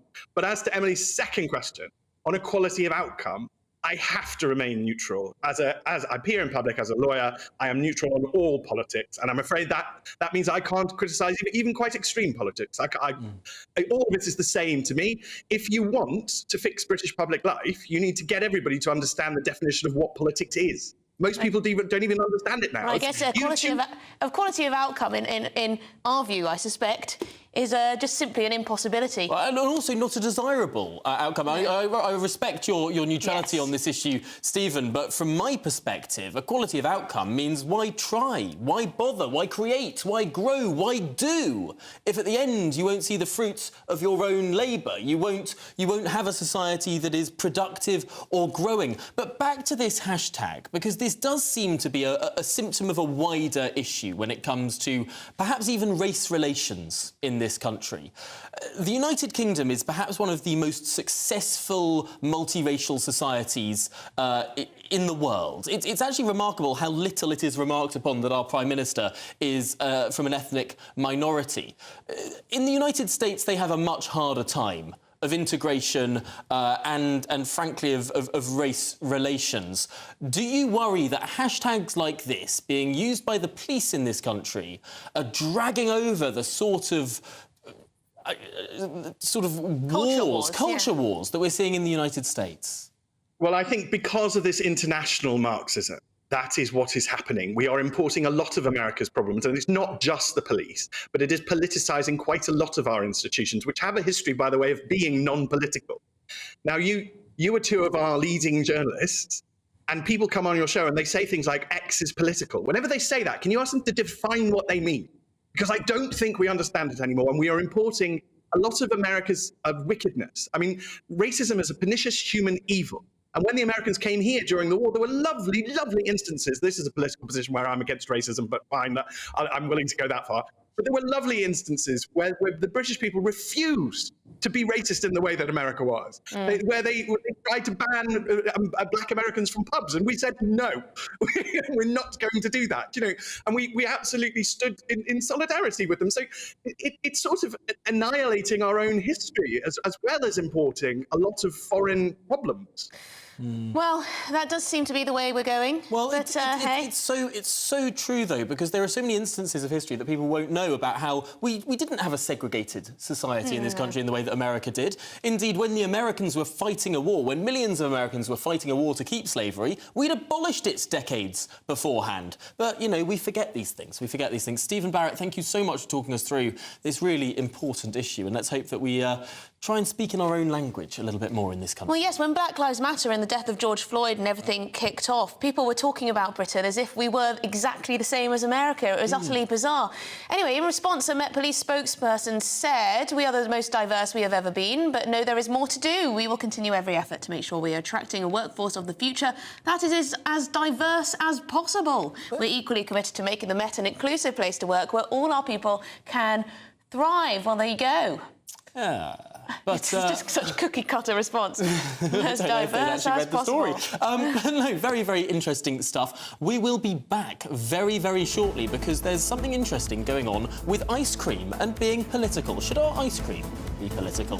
More on that after this.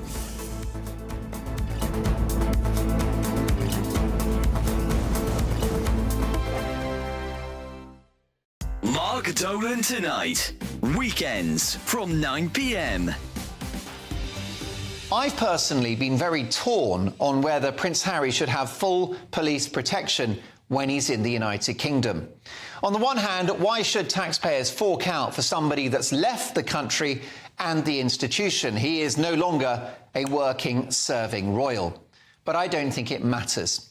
He is one of the most famous men in the world, and whether he's a royal or not, he is an ambassador for this country. And he still does good. Charitable causes, the Invictus Games, and he is still a nice and charming guy with a heart. And whilst he has left the royal family and departed these shores, he was and remains the son of King Charles. That is a biological fact. Well, let's hope so. And it wasn't his choice to be born into royalty. It wasn't his choice to be the son of the king. And for that reason, I think he should have equal police protection to his brother William when he is in this country. He couldn't be a more high-profile figure, and unfortunately, like all the royals, Harry will be a target for some very bad people. I fear that if, God forbid, anything happened to him or his family, the authorities would have blood on their hands. So, it's not often that I back Prince Harry, but on this one, he has my support. Look what happened to his poor mum, killed in a Paris tunnel in the 1990s with an allegedly drunk chauffeur. A top royal security insider recently told me that Diana would still be with us today if she had had top royal protection at that time. So let's not make the same mistake twice. Prince Harry needs full protection and the best we've got. Yes, he might be a numpty, but he's our numpty. Every Sunday from 11, join Michael Portillo. There'll be topical discussion, looking at the week before and the week to come. So kick back and relax at 11 a.m. on Sundays on GB News with me, Michael Portillo. GB News, the People's Channel, Britain's news channel. I'm Andrew Doyle. Join me at 7 o'clock every Sunday night for Free Speech Nation, the show where I tackle the week's biggest stories in politics and current affairs with the help of my two comedian panellists and a variety of special guests. Free Speech Nation, Sunday nights from 7 on GB News, the People's Channel, Britain's news channel. Your weekend starts here with Friday Night Live with me, Mark Dolan, 8 till 9 on GB News. Big stories, big guests, and big laughs as we get you ready for a cracking weekend. That's Friday Night Live with Mark Dolan. Fridays 8 till 9 on GB News. Bring your own drinks. The admission's free.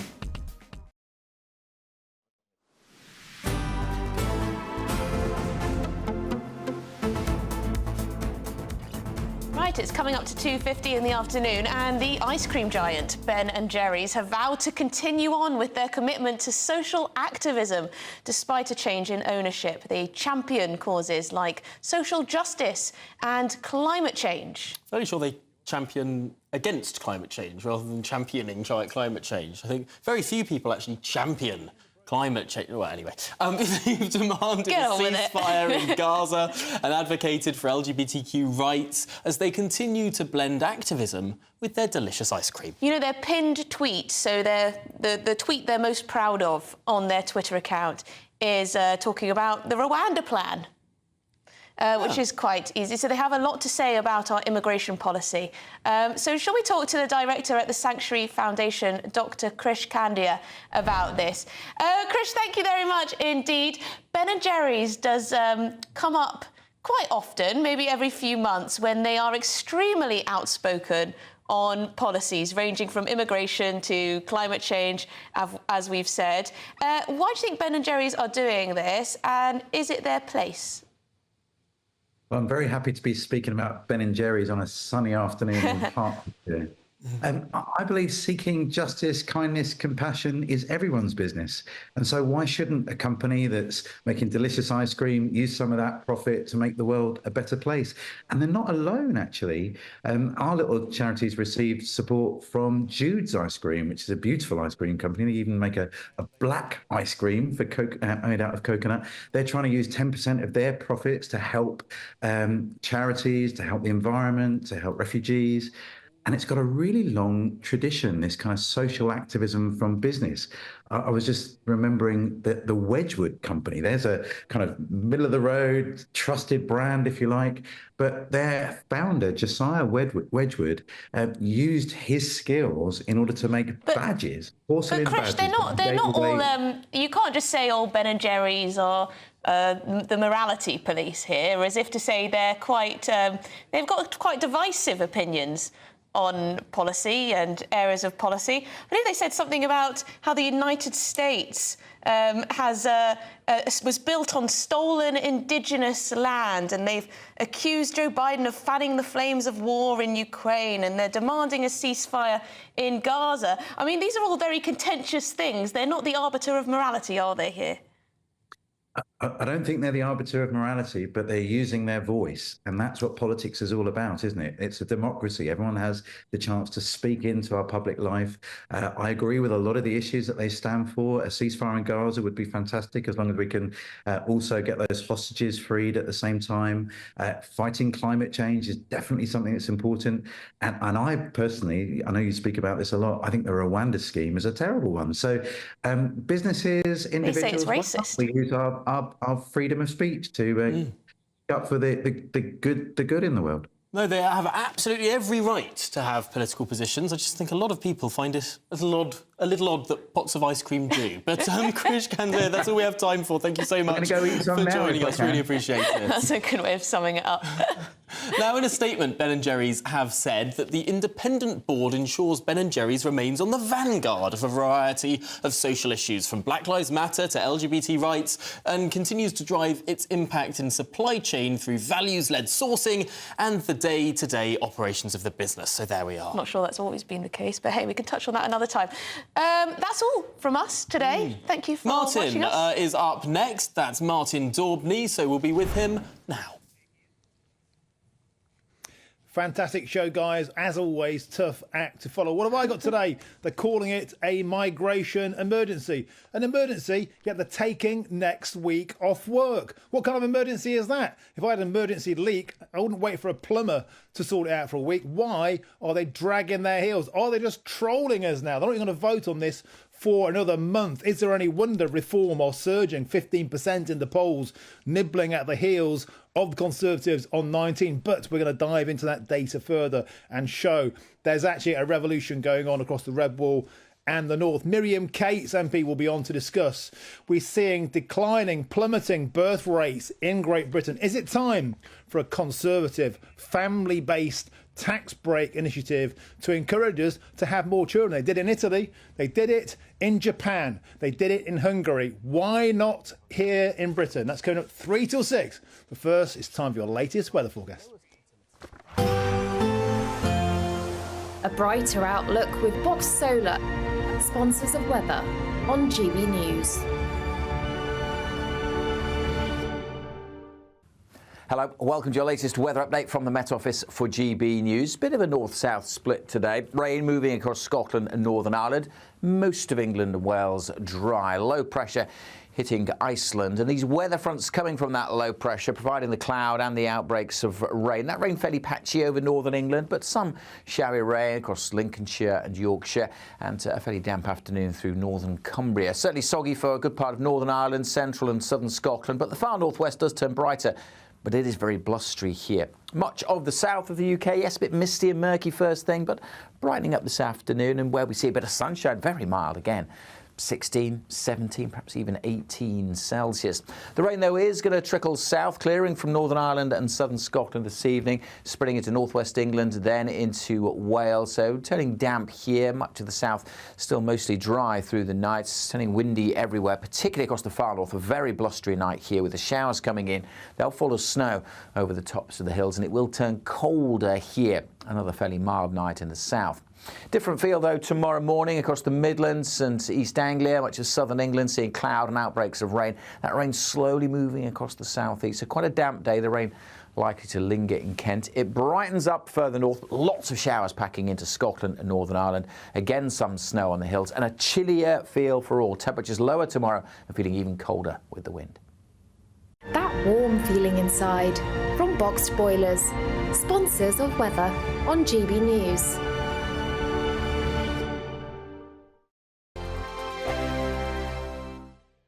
There's still time to win our giveaway packed with seasonal essentials. First, there's an incredible £12,345 in tax-free cash to be won. Cash to make your bank account bloom. Plus a spring shopping spree with £500 in shopping vouchers to spend in the store of your choice. And finally, a garden gadget package, including a handheld games console, a portable smart speaker and a pizza oven. For another chance to win the vouchers, the treats and £12,345 in tax-free cash, text GB WIN to 84902. Text costs £2